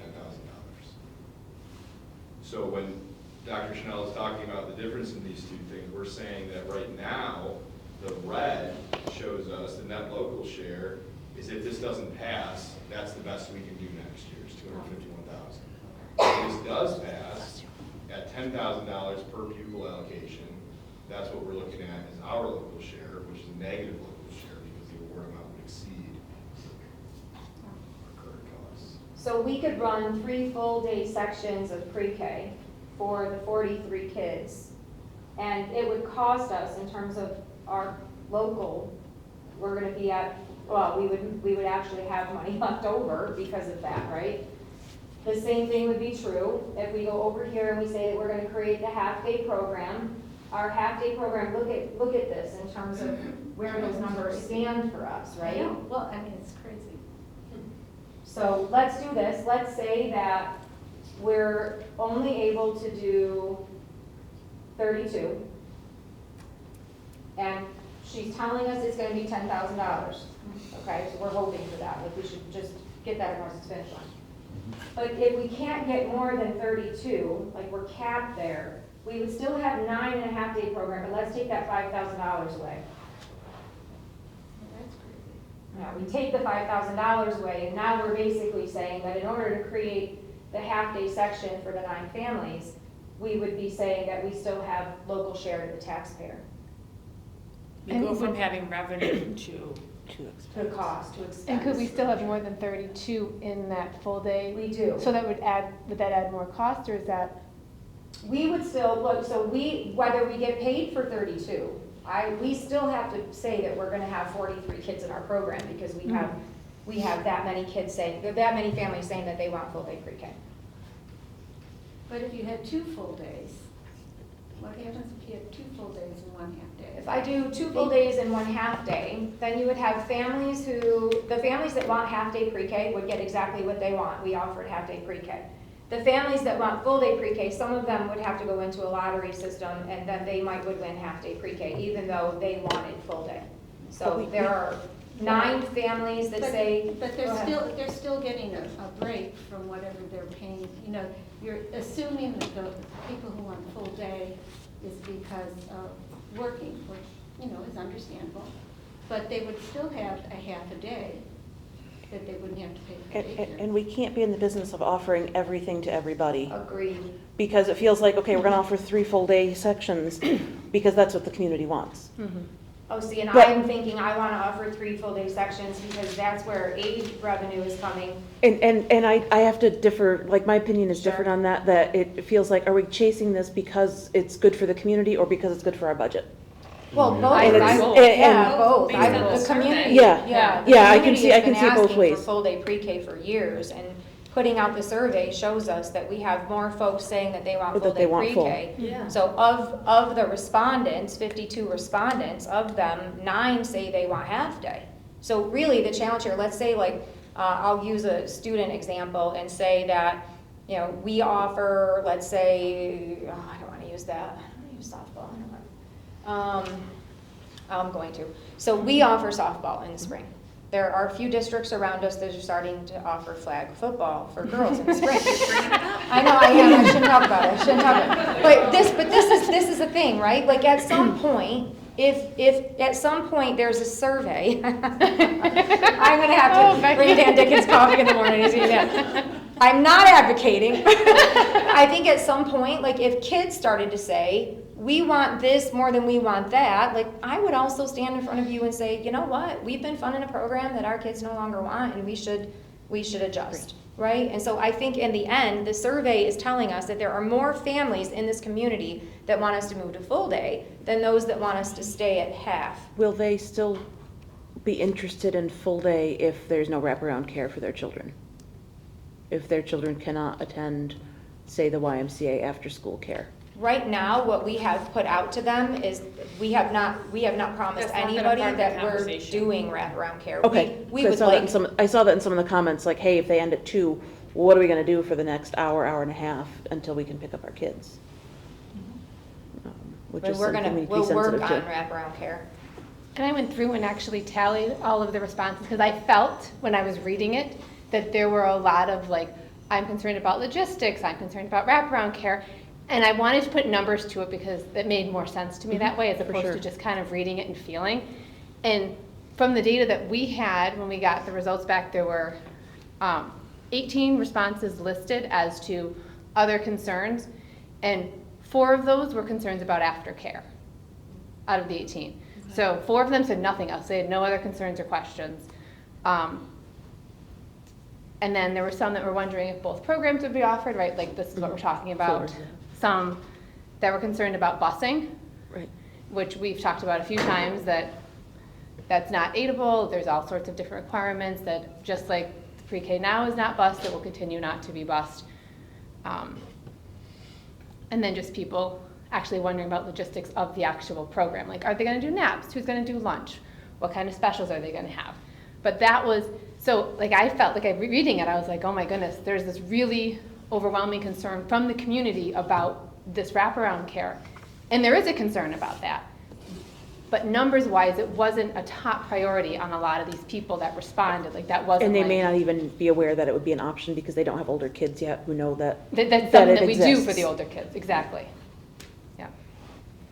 I'm just Thank you. really concerned about the 9, or maybe there are more, families who, you know, if it was all full day, they may just not do full day at all. And If we so don't- they're if- left out in the cold. So Sure. they don't have any choices except to go find a preschool or a nursery school, and then they're going to have to pay. So they're the ones who are going to have to pay.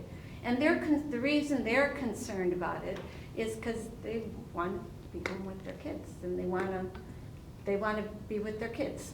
They think they're still young, they're not ready for a full-day program. We're always saying, you know, preparation for kindergarten. Well, let's wait till they get to kindergarten, you know, and they maybe want, 2 or 3 days, or maybe every day, but half day, because 6 hours is a long time for somebody who's like 3.5 or 4 years old to be in a classroom and then have to go for lunch with all these people around and then try to take a nap over there, whereas they'd rather just pick them up at 11:45 or whatever the heck it is, and go home. And so I was almost saying, could they join a full-day program and have the parent pick them up at the 11:45 or whenever it is for lunch, and just leave. I know, I heard sort of the same thing, a half day was preferable to a few because they were just figured it was a long day for a 4-year-old. And back in the day, I didn't like putting my kids in Learning Tree because I had the same Like feeling. they hit the wall But- after 2.5 to 3 but hours. it all worked out well. But they age all into worked it. out, half for full or whatever. It was the best thing in the world for them. And they wouldn't be left behind. Obviously, it's optional. You can go to school in 1st grade. It's unfortunate that we can't meet the needs of everybody, like we can't like customize what we're doing for every person in our community. Like we're faced with decisions that we're making, big decisions based on, and there's always gonna be somebody that's not getting their need met. I guess my question though was, if you stayed with the 3 half day, all the kids would be able to be in school for half day. And then it's just a matter of an extra 2 hours that they're with daycare or whatever. I mean, they're going to have to pick them up anyhow. But they all can't be in that, because there are parents in the community that are saying, we We don't need bring them our a full kid day." because we need it to be full day. Like, I have 5 kids. 2 did not come here because I could not do half day. I could have done full day, I could have worked that into my schedule. I could not work half day in. But it is not a need because it's not required. Right, It but so is- then, again, it's a preference. So, and then I have one who did a half day somewhere else because I wanted him to be older. I didn't want him to go when he was 3 turning 4, I wanted him to go 4 turning 5. So again, that was my preference. Right. So I put him in a half day program somewhere else.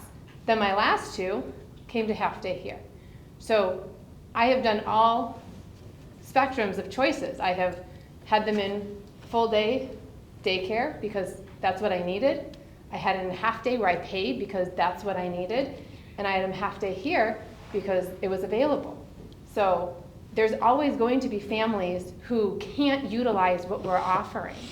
And it's just, we're looking at what does the community need, and based on the survey, the majority of the community is saying we would like this full day.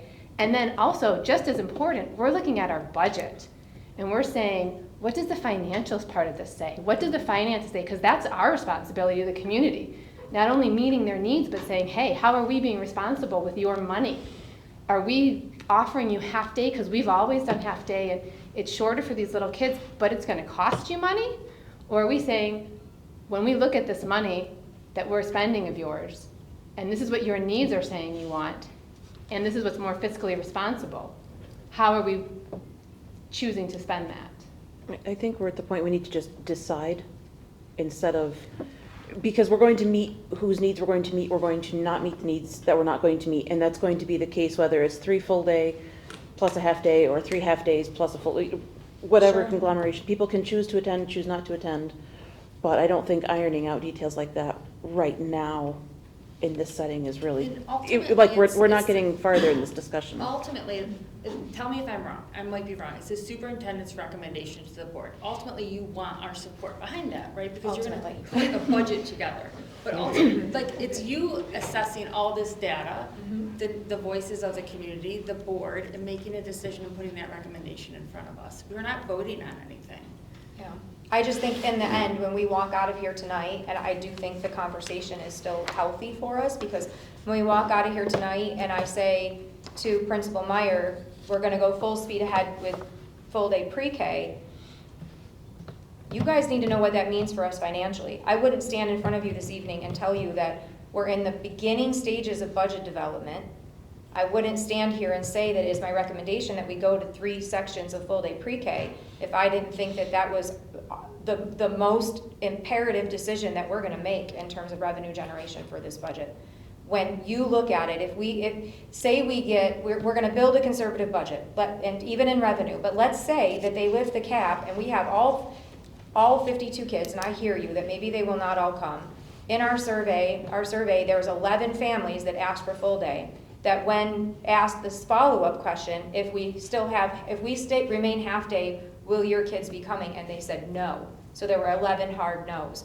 We didn't ask the same question going in the other way, because we've been doing half-day pre-K for so long. So when we built the survey, we didn't say to the 9 that selected half-day, if you selected half-day, if we go full day, are you still gonna come? So Right. I actually had our assistant principal reach out to families to say, hey, can we ask this question of you? Because in our survey, we failed to ask that. So of that, I believe there are probably still 4 families that are gonna be a hard no, and then a few that are like, you know what, we would consider that. We would be interested in learning more about the structure. So I think you might pull a few more folks in from the half-day. There are gonna be some that are still gonna say no because they have the means to do that, and they're thinking that way. From a purely fiduciary responsibility, I think I would be not building the best budget for this community if I said that we're even gonna stay with the local share to the community for this half-day program that we've been running. Our local share is $206,000. I'm telling you that if we move to full-day pre-K, we're gonna generate revenue. There will be no more local share to run this program. So we're gonna increase our program level that we're giving to the community. We won't make everybody happy, but we're literally gonna transition our pre-K program off the local share and onto state aid revenue, which, you guys, that's That's a huge That's step. huge. It's huge. Especially with what we're facing Right. and gonna continue to face in the years to come. So again, some of it is about service delivery, and some of it is about any time that we're building programs and we can keep those programs sustainable, generate aid on them. Like, those are strategies that you're gonna watch me deploy in this budget development in every single aspect of this budget. I will be coming back to you saying, I can actually move that component of general monies over into this, and when I do, I'm gonna generate revenue. And honestly, that's better than saying we need to collect tax levy. So the amount of aid that we could generate, you could get up to, it would take us a 3% tax increase in order to generate the aid that we might generate just off of full day pre-K. So for me, it seems to be a no-brainer in terms of our financial responsibility to the community. Even though I understand that there may be families that say, oh my goodness, that's so unfair. We'll We're do our offering what best we're to help offering. them, right? Connect them to local places.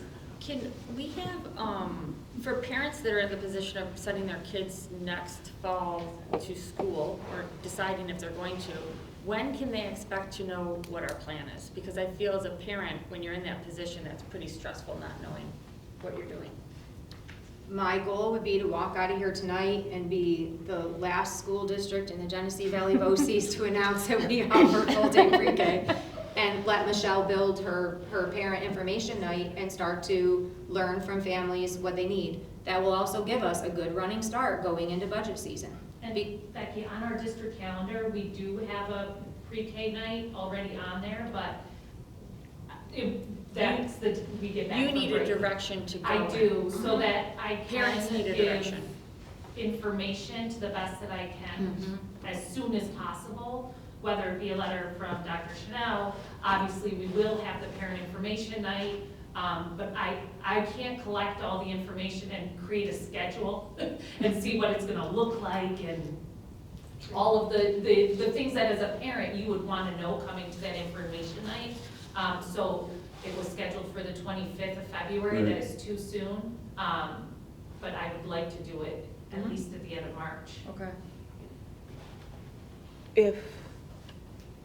So we've got the aid projection for this upcoming year. Say it's less than that next year.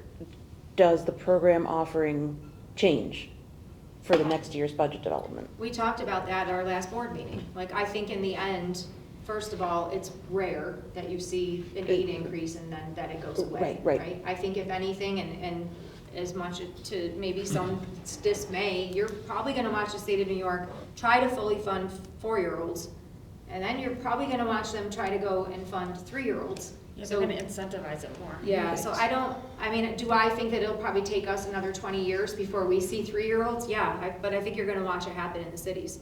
You know, so in general, I think that's the tea leaf that you're reading right now, is that in order for the politicians, and I'll just be political for a second, in order for some of the politicians downstate to fulfill their campaign promises, they're trying to promise free for 4 and 3. So they've got to fund 4 across the state before they can go to 3. So part of me says, if you read the tea leaves, now's the time. Do I think we'll see a decrease? I don't.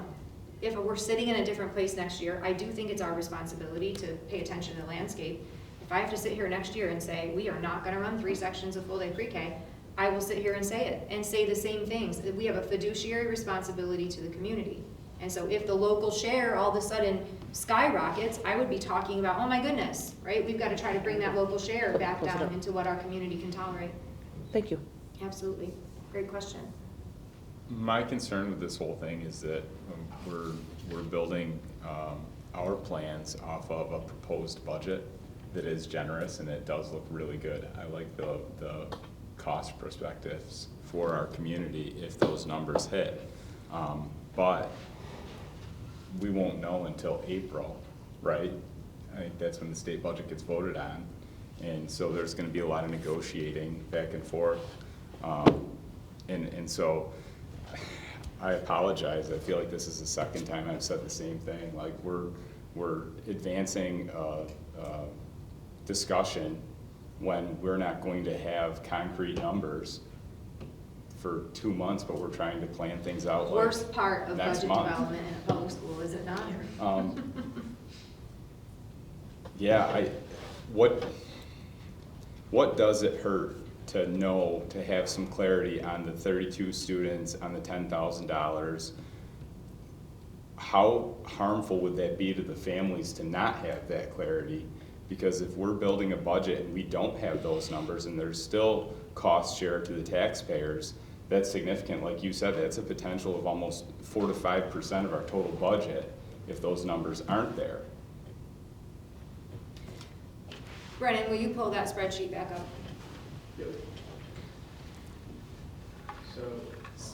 So your revenue, Go back up to the top there, see up at the top where we put the revenue at $10,000. Take it back down to 7,800. That's our current allocation. And that's been a pretty steady number right along, Yep. hasn't it? So the bottom cell, Go ahead. the bottom cell is already showing the current award. So what we're doing is we're accounting for, we're hedging against whether or not this can be passed, right? So we're budgeting with the 251 numbers, because what our response data would show is that we can hit our cap of 32. We can.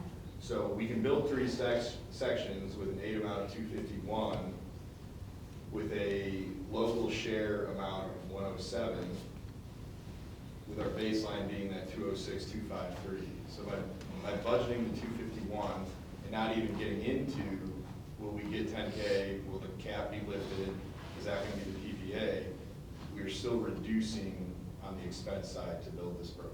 Because we're going from aid that we should expect of $95,000 to aid that we can expect even at that lower, more conservative number to the full 251. So either way, going to full day pre-K changes the local level, right? The local support goes from $200,000 down to 100. That, in the most conservative revenue, this is still the best decision. And then there's the, whoa, what if that happens? But either way, Mike, I would not be talking about full day pre-K if I didn't believe that it's still, no matter what, at its base, which we are guaranteed, the 32 kids at our 7,800, if the 10,000 doesn't come through, we're still going to increase the amount of aid that we generate from the state of New York, transitioning the local share over to a share that's aidable. Thanks. Thank you, Great Brenda. question. See, we did that in our last meeting, right? That was, I think it was helpful for me to have this, so you could plug in stuff and play out all the scenarios that we're thinking in our heads. You're welcome. Thanks, Brennan. He sits with me and I say, and then what if it does this? And why is that not changing the number? And we play great scenarios of what that conversation should look like and our ability to do that with you with good numbers. How accurate do you think that survey is? You know how surveys are. Do you think Yeah. it's pretty solid? I do. So what we do with the People answer. survey, the survey is coming through, and it's not like the survey data that then just comes in and sits there. So Shannon Larson is our registrar. Mrs. Larson is then reaching out to all of these families to start the pre-enrollment process. So right now, we have 52 students in our pre-enrollment process, which is Okay. fantastic. Yep. Fantastic. Good. Great number.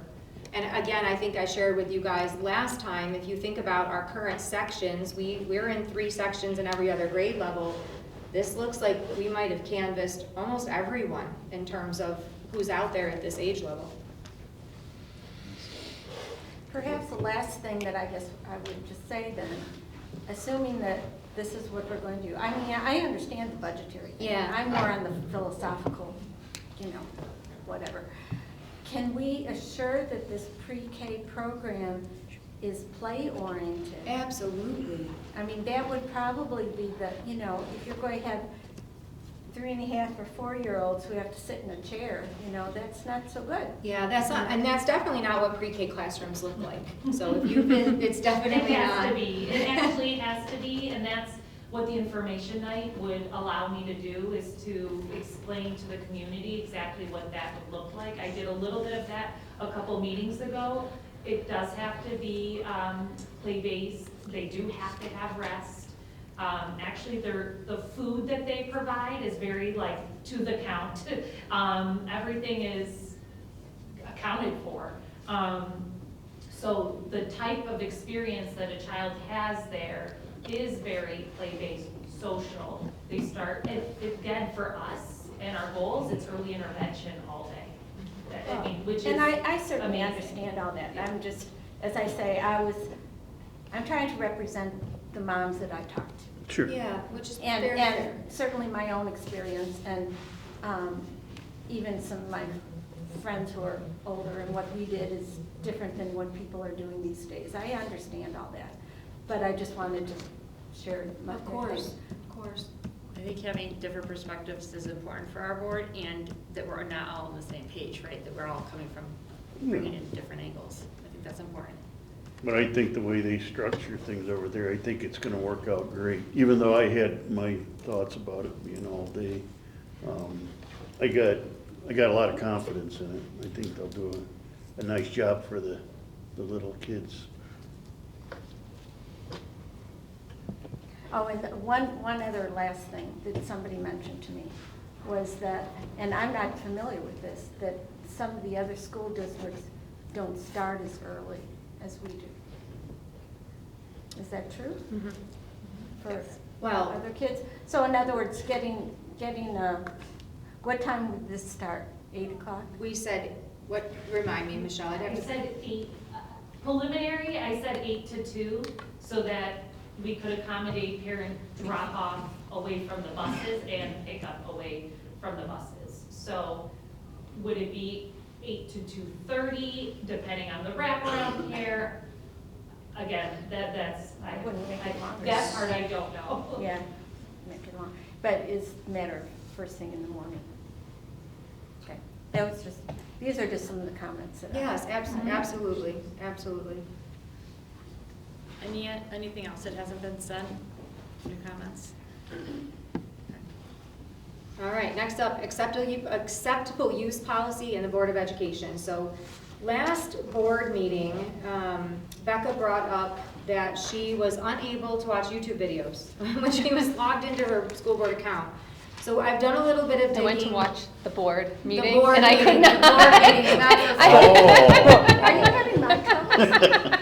I was trying to watch the board meeting. But why- Thanks, Becky. Sorry, I'm sorry, it's late. I need context, I'm sorry. Why were you logged into your school account to watch it as opposed to a home account? Because I was doing board business. I had gotten a board email, and I went to reference the board video. Oh, and then how And it it- manages the profile. Right, within and then I Google. could not get to our board video. I was blocked because I was under 18. All right. Woo! So Becca brought that up, and Lindsay and I had a few conversations about the way that Becca's account, just in particular, why are we treating Becca as under 18? So what we've learned in a little bit of our research here is that when the board went digital, the board members, you all are sort of like you're in your own little world, and you don't have all the same features that teachers have, and actually not even all the same features that kids have. So Lindsay did some research for us. She has done a little bit of preliminary work. She tested it with Becca. We've then tested it with Liz. So both Becca and Liz have now moved out of the old OU, where the board didn't have all the same privileges as the rest of our employees. OU is a language that people, I didn't Yeah, understand I could make Lindsay tell me what it means. I don't remember. It's an organizational unit. Think of There it you as a go. group. As a group. A Think of it as a folder. group. in our own Folder, group. yeah, your little group.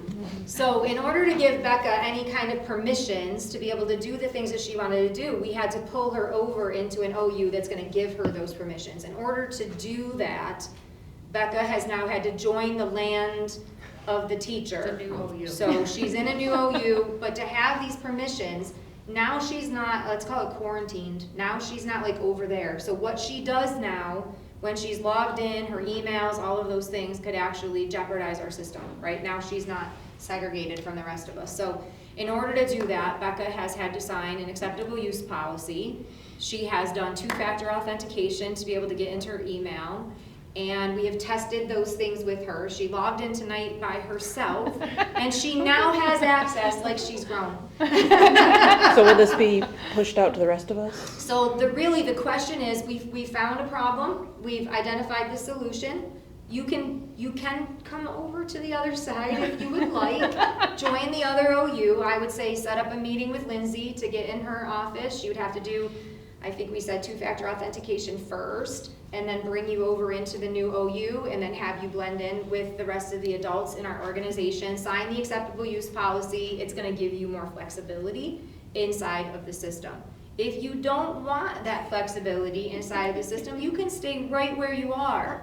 Because originally, when you were built in a little OU that already kept us safe from anything you might click.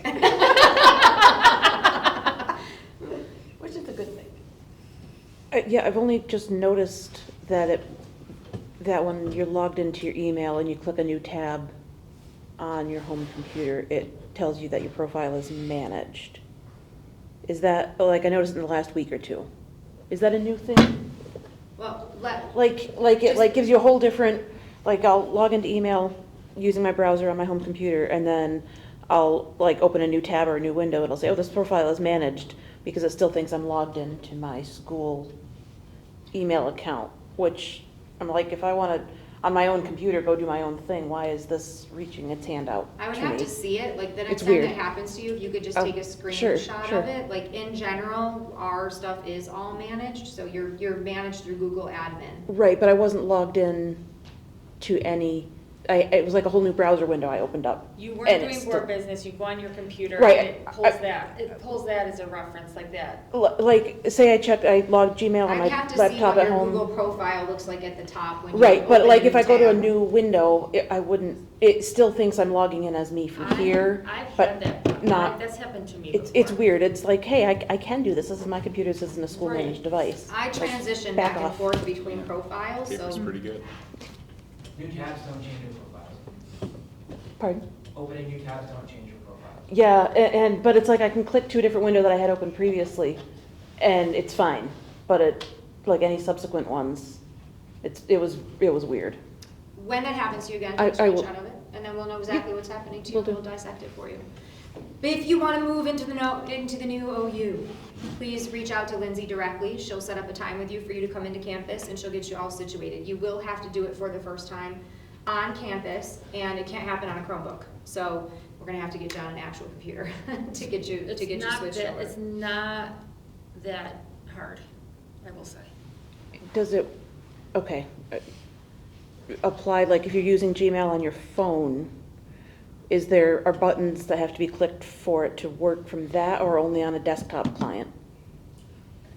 We were able to do it on Chromebook. We had whatever method you were using for two-factor authentication, so both used cell numbers or cell phone Yep. numbers. As long as you had that with you, we tested it and checked it. The other part is you also will have to have password complexity, so capital 14 Sure, characters. like a real password. Yes. Not your And it has cat's to name. change every 6 Exactly. months. Because we're gonna take you out Good, of and it forces reset? 180 days, it's gonna change. Right. You gotta Good. change it. Good. It increases the, security in Security, general, no. but because you guys are currently, and I don't want you to think we think about security of our servers and our platform and our system, and because you're in an OU right now that basically has you kind of quarantined, there's not much you can do. The rest of us are safe from that, right? This brings you over, gives you more, but then adds to your responsibility. Because now you do have to understand phishing, you do have to know what to click on and what not to click on, because you've come over into an OU that's gonna require you to have that level of complexity. So right now, I'm suggesting that those of you that want that you transition over, and it will give you more access to things that you need. For those of you that do not want that, you do not have to do that. If we get 6 months out and we start to realize that's creating issue for us, we'll circle back for it. But right now, it appears, because it's been happening for a week, did you come reset your password a week ago, or your system a week ago? So it's for a week, and we haven't had any issue. So Becca's been able to still do whatever, even though some of you are over in the other OU. So right now, it would be your choice if you want to come over into the other OU. We would just ask that you set up an individual meeting with Lindsay so that you can sign the acceptable use policy. She'll train you a little bit in what that means, help you get your password reset, and get you going. And two-factor authentication. Awesome, thank you.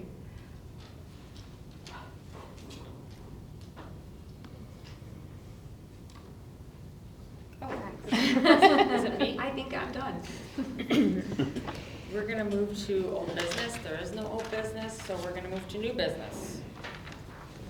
We are doing pilot payment in lieu of taxes presentation. I think this is Brennan. This is good stuff, this is good stuff. Real riveting stuff. All right. All right, we're gonna look at payments in lieu of tax, or, good start. Payments in lieu of taxes. On the agenda for tonight, we're gonna look at what a pilot agreement is. I'll be referring to payments in lieu of taxes as a pilot from here on out. How they work and why pilot agreements exist. Quick pilot overview, and then I'm gonna take everyone through a summary of the pilot agreements that exist in Caledonia Mumford. So the first slide is what is and what is not a pilot. Pilot agreements are tax incentives provided to businesses to encourage economic development. These agreements are negotiated by a county's industrial development agency. Here in Livingston County, that's called Livingston County Economic Development. They're intended to attract investment, support infrastructure development, retain jobs within the county. and I'll give you more details on how those apply throughout our 4 pilots here in Caledonia later on. Just have a couple things here, what a pilot is, what a pilot isn't. A pilot is revenue, it's an economic development tool, it's a mechanism for encouraging business investment, formal agreement with defined terms and duration.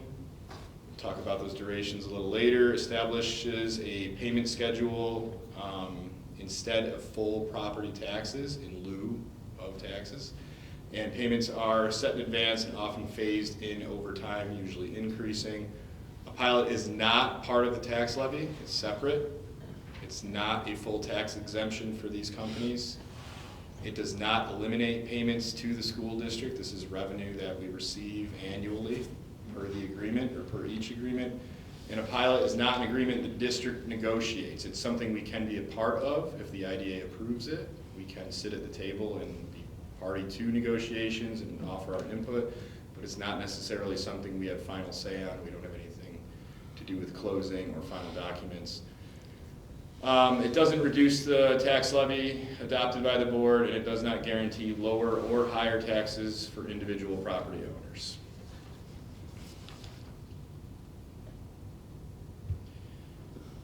How pilot payments are structured. So pilot payments are predetermined by agreements negotiated with Livingston County. The payments schedule are typically 10 years. We have a 20-year and we have a 30-year coming on. Usually solar is longer. It's usually a lower amount and a longer schedule.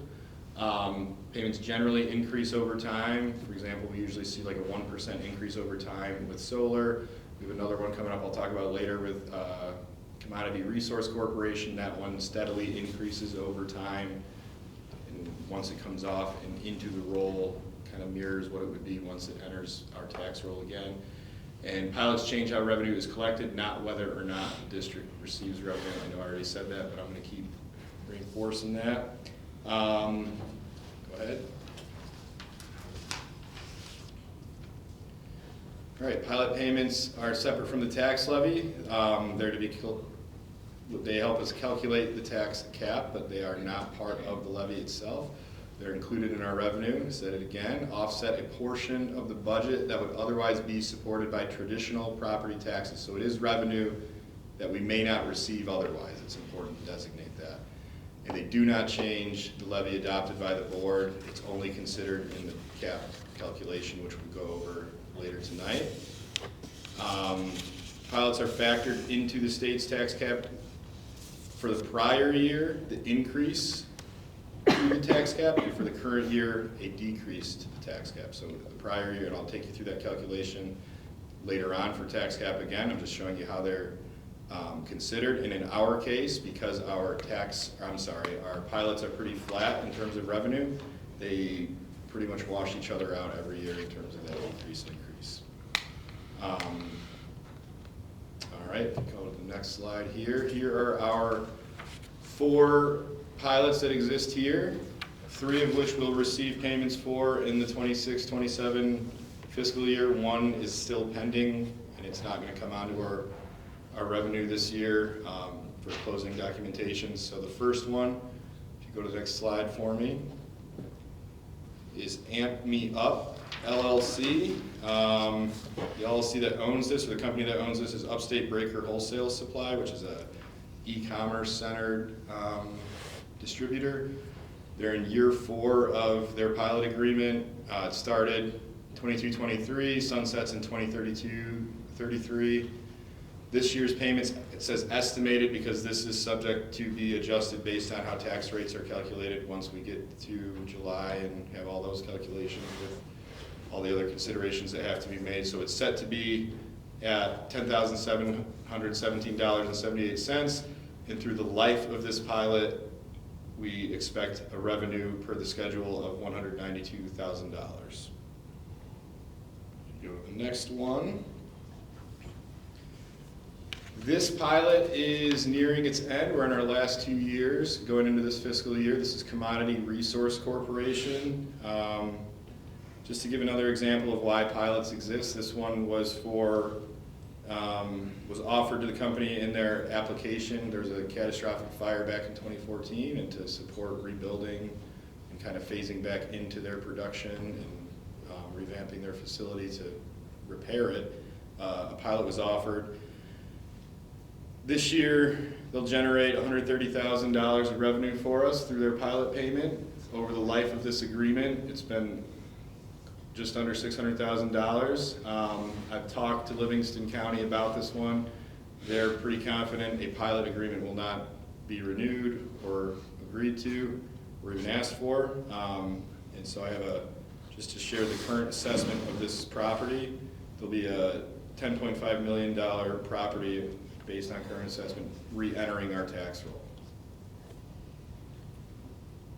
Share the next slide for me.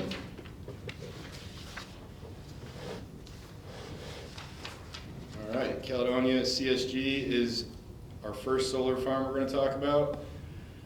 This one is a 20-year pilot. It started this school year, or this fiscal year, and sunsets in 2044, 2045.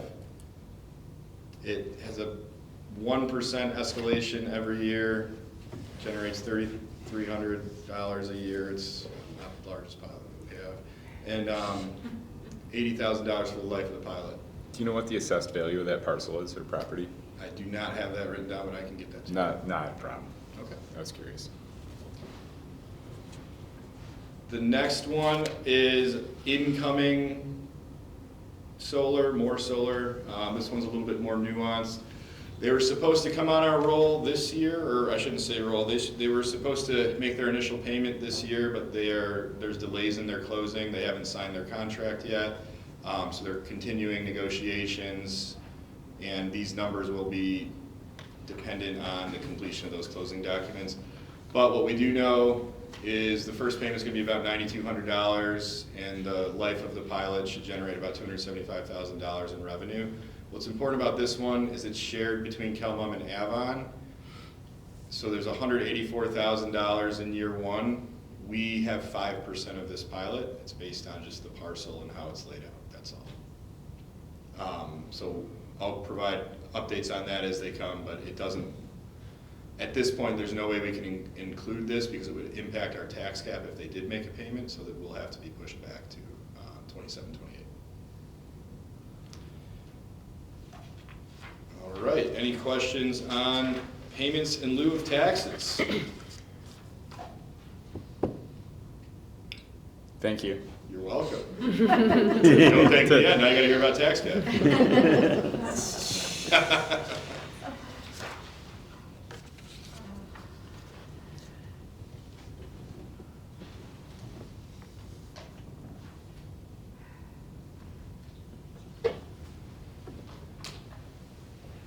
We carried it. Yeah, there we go. Thank you. All right, I'm going to take you through the factors that impact tax cap, and I'm going to take you through Caledonia's tax cap calculation. It says on the agenda draft because this is subject to adjustments, but we've checked it alongside the calculator for the Office of the State Comptroller, and everything looks to be in final form, but we're going to call it draft until it's final approval. So, in 2012, New York State put into law a tax cap formula as a means to limit growth of property taxes. There's several variables considered in this. I'm going to go over each one. We're going to go over pilot agreements, which we just got to learn about, tax-based growth factor, inflation rate, which is the consumer price index, debt service exclusions, exclusions for capital projects, which we have going on, BOCES exclusions, New York State pension increases, and carryover, and a couple of these don't even impact us. So the first is our tax-based growth factor. Ours is 0.32%. This is just the growth factor of our actual tax base. This just accounts to adjust the levy base for new taxable property. It is not a growth rate for the tax roll, just new growth in the community, and that's set by New York State and released by the comptroller. The next is inflation and allowable tax levy growth. This is what I was just referring to when I referenced consumer price index. This references the increase of cost of living. This is our inflation factor. We have to use the lesser of 2% or what we are designated by New York State. This year was 2.63%, so we would escalate our growth factor by 2% because we have to take the lesser of two or the set rate. Exclusions, you'll hear me talk about this a lot during budget season. You heard BOCES talk about this tonight. This is just the local share of expenses that have either been voter approved in prior years, principal and interest for bonds, and other expenses mentioned in the law to be excluded from percent increases. In our case, exclusions are capital project, BOCES, and debt service. I just have our rates there, so just for messaging purposes, so we know what ours are.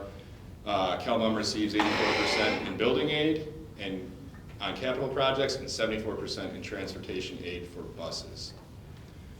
Tax levy limit is just the total amount of money the district can raise that requires a simple majority vote, which is 50% plus one. Pilot, I'll tell you that one again. Give me the next slide, please. Debt exclusions, we talked about. I'll say it again, that goes into the formula, and I'll just mention there, BPD helps us with that to keep our tax cap and our tax rate pretty flat by managing how much debt we have as a local share in a finance from year to year. Pension increases, this can come into play if the TRS or the ERS increase by more than 2%. TRS is set to have a slight, or projected rather, a slight decrease this year by about 1%. And ERS, same thing, but there are several different tiers, a slight increase by about 1%. So we won't be impacted by this exclusion. And carryover, we are not this does not apply to us either, but I figured I would do the math for you anyways. In order for districts to be eligible for carryover, district must have an actual tax levy less than the tax levy limit. So, or 1.5% of the tax levy limit before exclusion. So our exclusion for, or I'm sorry, our 1.5% would be $118,000. The difference between our tax levy limit from last year to this year was negative $643. Can't use a negative, so we go to zero. Because zero is the lesser of the two, we're not eligible for carryover. Okay. And then this is just old news to you guys, I know, but I wanted to include it. There's two different avenues for this budget vote. One is proposing a tax levy that is at or below the tax cap. And that's a simple majority vote, which I mentioned earlier, 50% plus one vote required to pass the budget. That doesn't mean that's where a school district in New York State has to stay. You can go over that. To go over that, you need a super majority vote, which would be 60% yes for the community. All right, so our draft tax levy limit for this year is 1.97%. I'm going to show you how we got there. So I'll run through this and try not to be too mathy for you guys, but the prior tax levy this year, you know, is $7,923,478,000. The growth factor we talked about, which compensate or accounts for tax levy base growth, right? So just property growth within our municipalities is 0.32%. So we're going to multiply by 1.0032. That's going to escalate us to that 7.9 million number. That's our adjusted tax levy. As I mentioned before, we're going to add in our pilots from last year because that was still tax-related revenue that came into the district. So we add that in, then we subtract out our exclusions. Those are things that we paid buses, finance between bus revenue and financing, capital exclusions, the capital project going on, BOCES exclusions, and our debt service. So that comes off the top because that went to pay all of those exclusions that we had to manage. That gives us our adjusted prior year tax levy, which is 7.8 million. Then that gets escalated by inflation. That's where the inflation number comes in, the 2 or the 2.63% number. The lesser of those is 2, so we're going to multiply by 1.02. That escalates us to $8.04 million. Then we're going to subtract out this year's pilot payments, which we're projecting at $144,000, and that gets us to $7.86 million. And then we do the opposite. If you're looking up top with the exclusions, we subtract them prior year, we add them current year. We're gonna add in our exclusions, which you'll notice is pretty flat, which is by design. 182.9 was last year. This year's 183.3, small increase. We add that in, we get $8 million. Well, I'll read through the whole thing. $8 million, 79,446.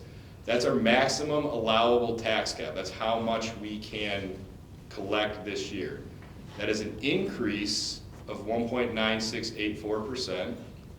So a dollar amount to that, to give context, would be $155,968. So the maximum we can go out with a simple majority vote for the 26-27 fiscal year is 1.97%. And we don't have to go to the question slide. I'd like to leave this up and just, do you have any questions on tax cap? It's good that that's below 2, because that's what people think. That's the rule. The CPI, yes, it gets very confusing with Well, the because consumer last price year index was being at 2 point something or other. 2.3%. People probably saying, why? Yeah, yeah. And that's just a guardrail.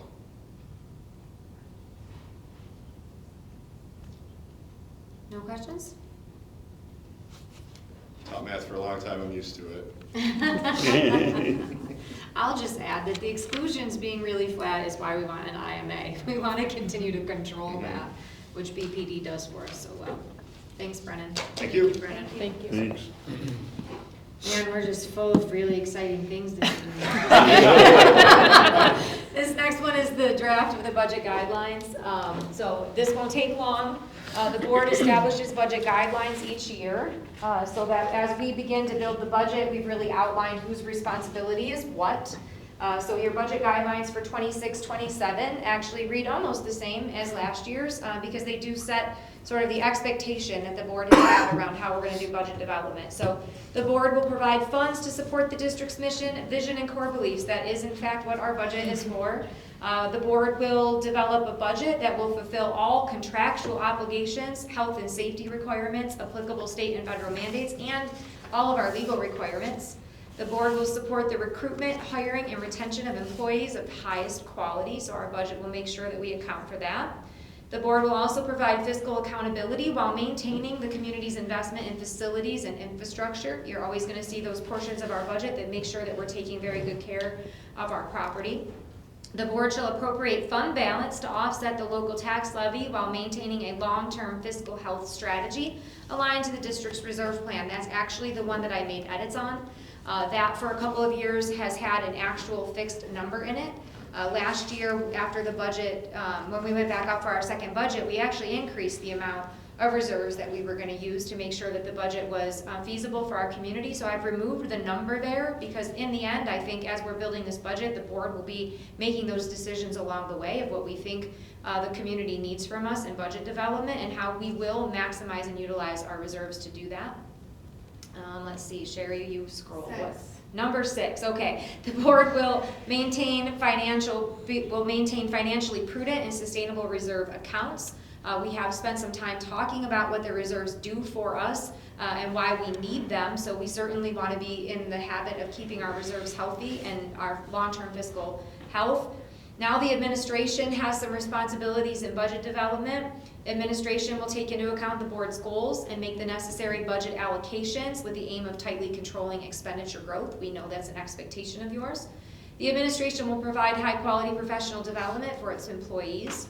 The administration will replace antiquated equipment past its useful life expectancy according to the comprehensive replacement plan when feasible. As we talked about last year, we do get to sort of the end of the year. If we feel like we're going to have fund balance, we do start to look at funding some of those plans that we cannot fit into our budget. So we've got a technology replacement plan that we can't necessarily afford. So you see us buy some things at the end of the year once we know that we've been able to deliver on all the programs and there's a little money left to do that with.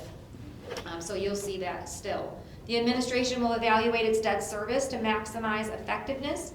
The administration will use the foundation aid revenue projections based on Governor Hochul's executive budget proposal of January 2026 and the impact of the property tax cap on long-term planning.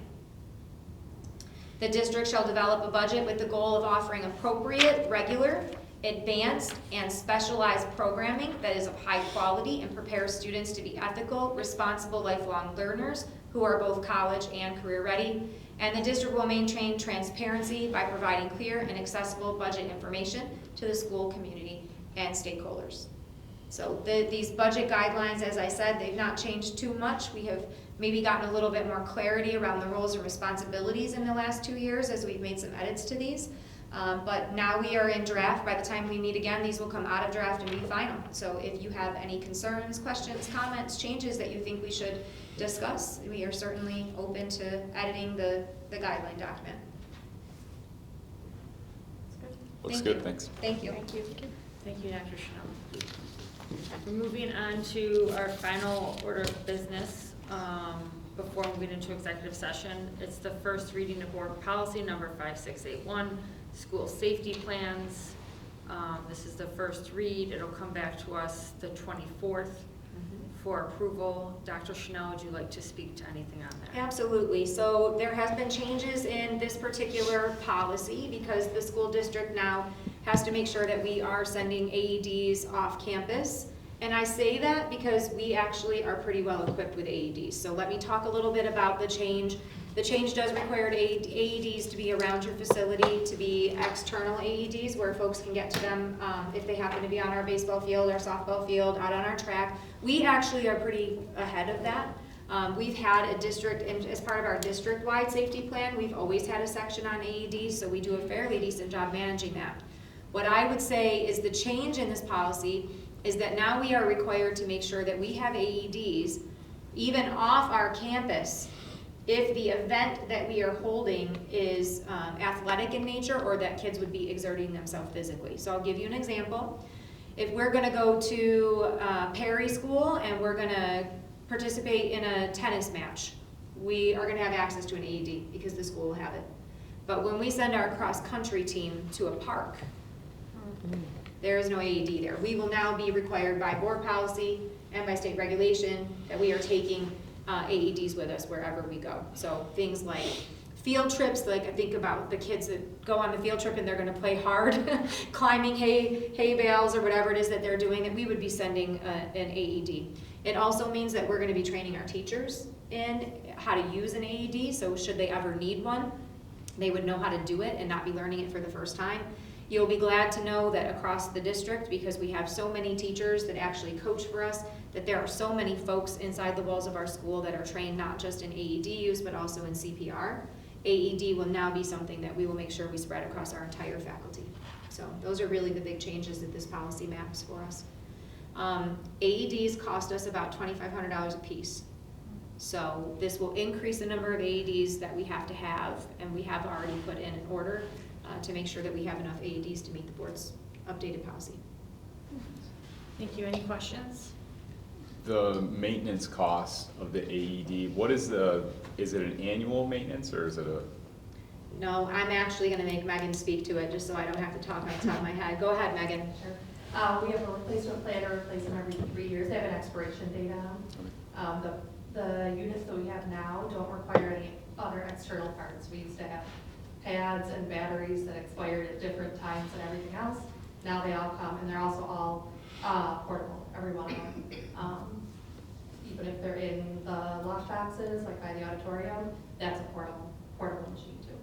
But they all have a 3-year. We have a 3-year replacement plan for them. They expire later than that. But what we found is if something happens to them, the company stops like servicing them, and they don't want to hear about it beyond about 3 years. Okay. So fun fact, okay. Megan is in charge of all of our AED planning. I was gonna ask you, Megan. For our company, we have our AEDs, and we have this very expensive program for inspecting them once a month. And it was Cintas, and they charge us a couple $100 per AED per year for an inspection program, so it's not required, so we just do it ourselves. I didn't know if you had the same type of Our if you nurses are inspect. trained, actually, Meg Callan in the middle high school, she's a certified trainer through the Red Cross to train people on their use.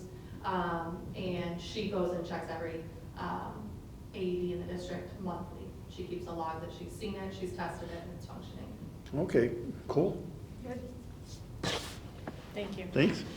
I enjoy putting them on the spot a little bit, because I think in the end you could wonder, like, what does the Director of Pupil Services do? What doesn't she do? And it has to do with school nursing, health, safety, risk management of kids and their health. It's Megan. Thank you. We're going to move to executive session.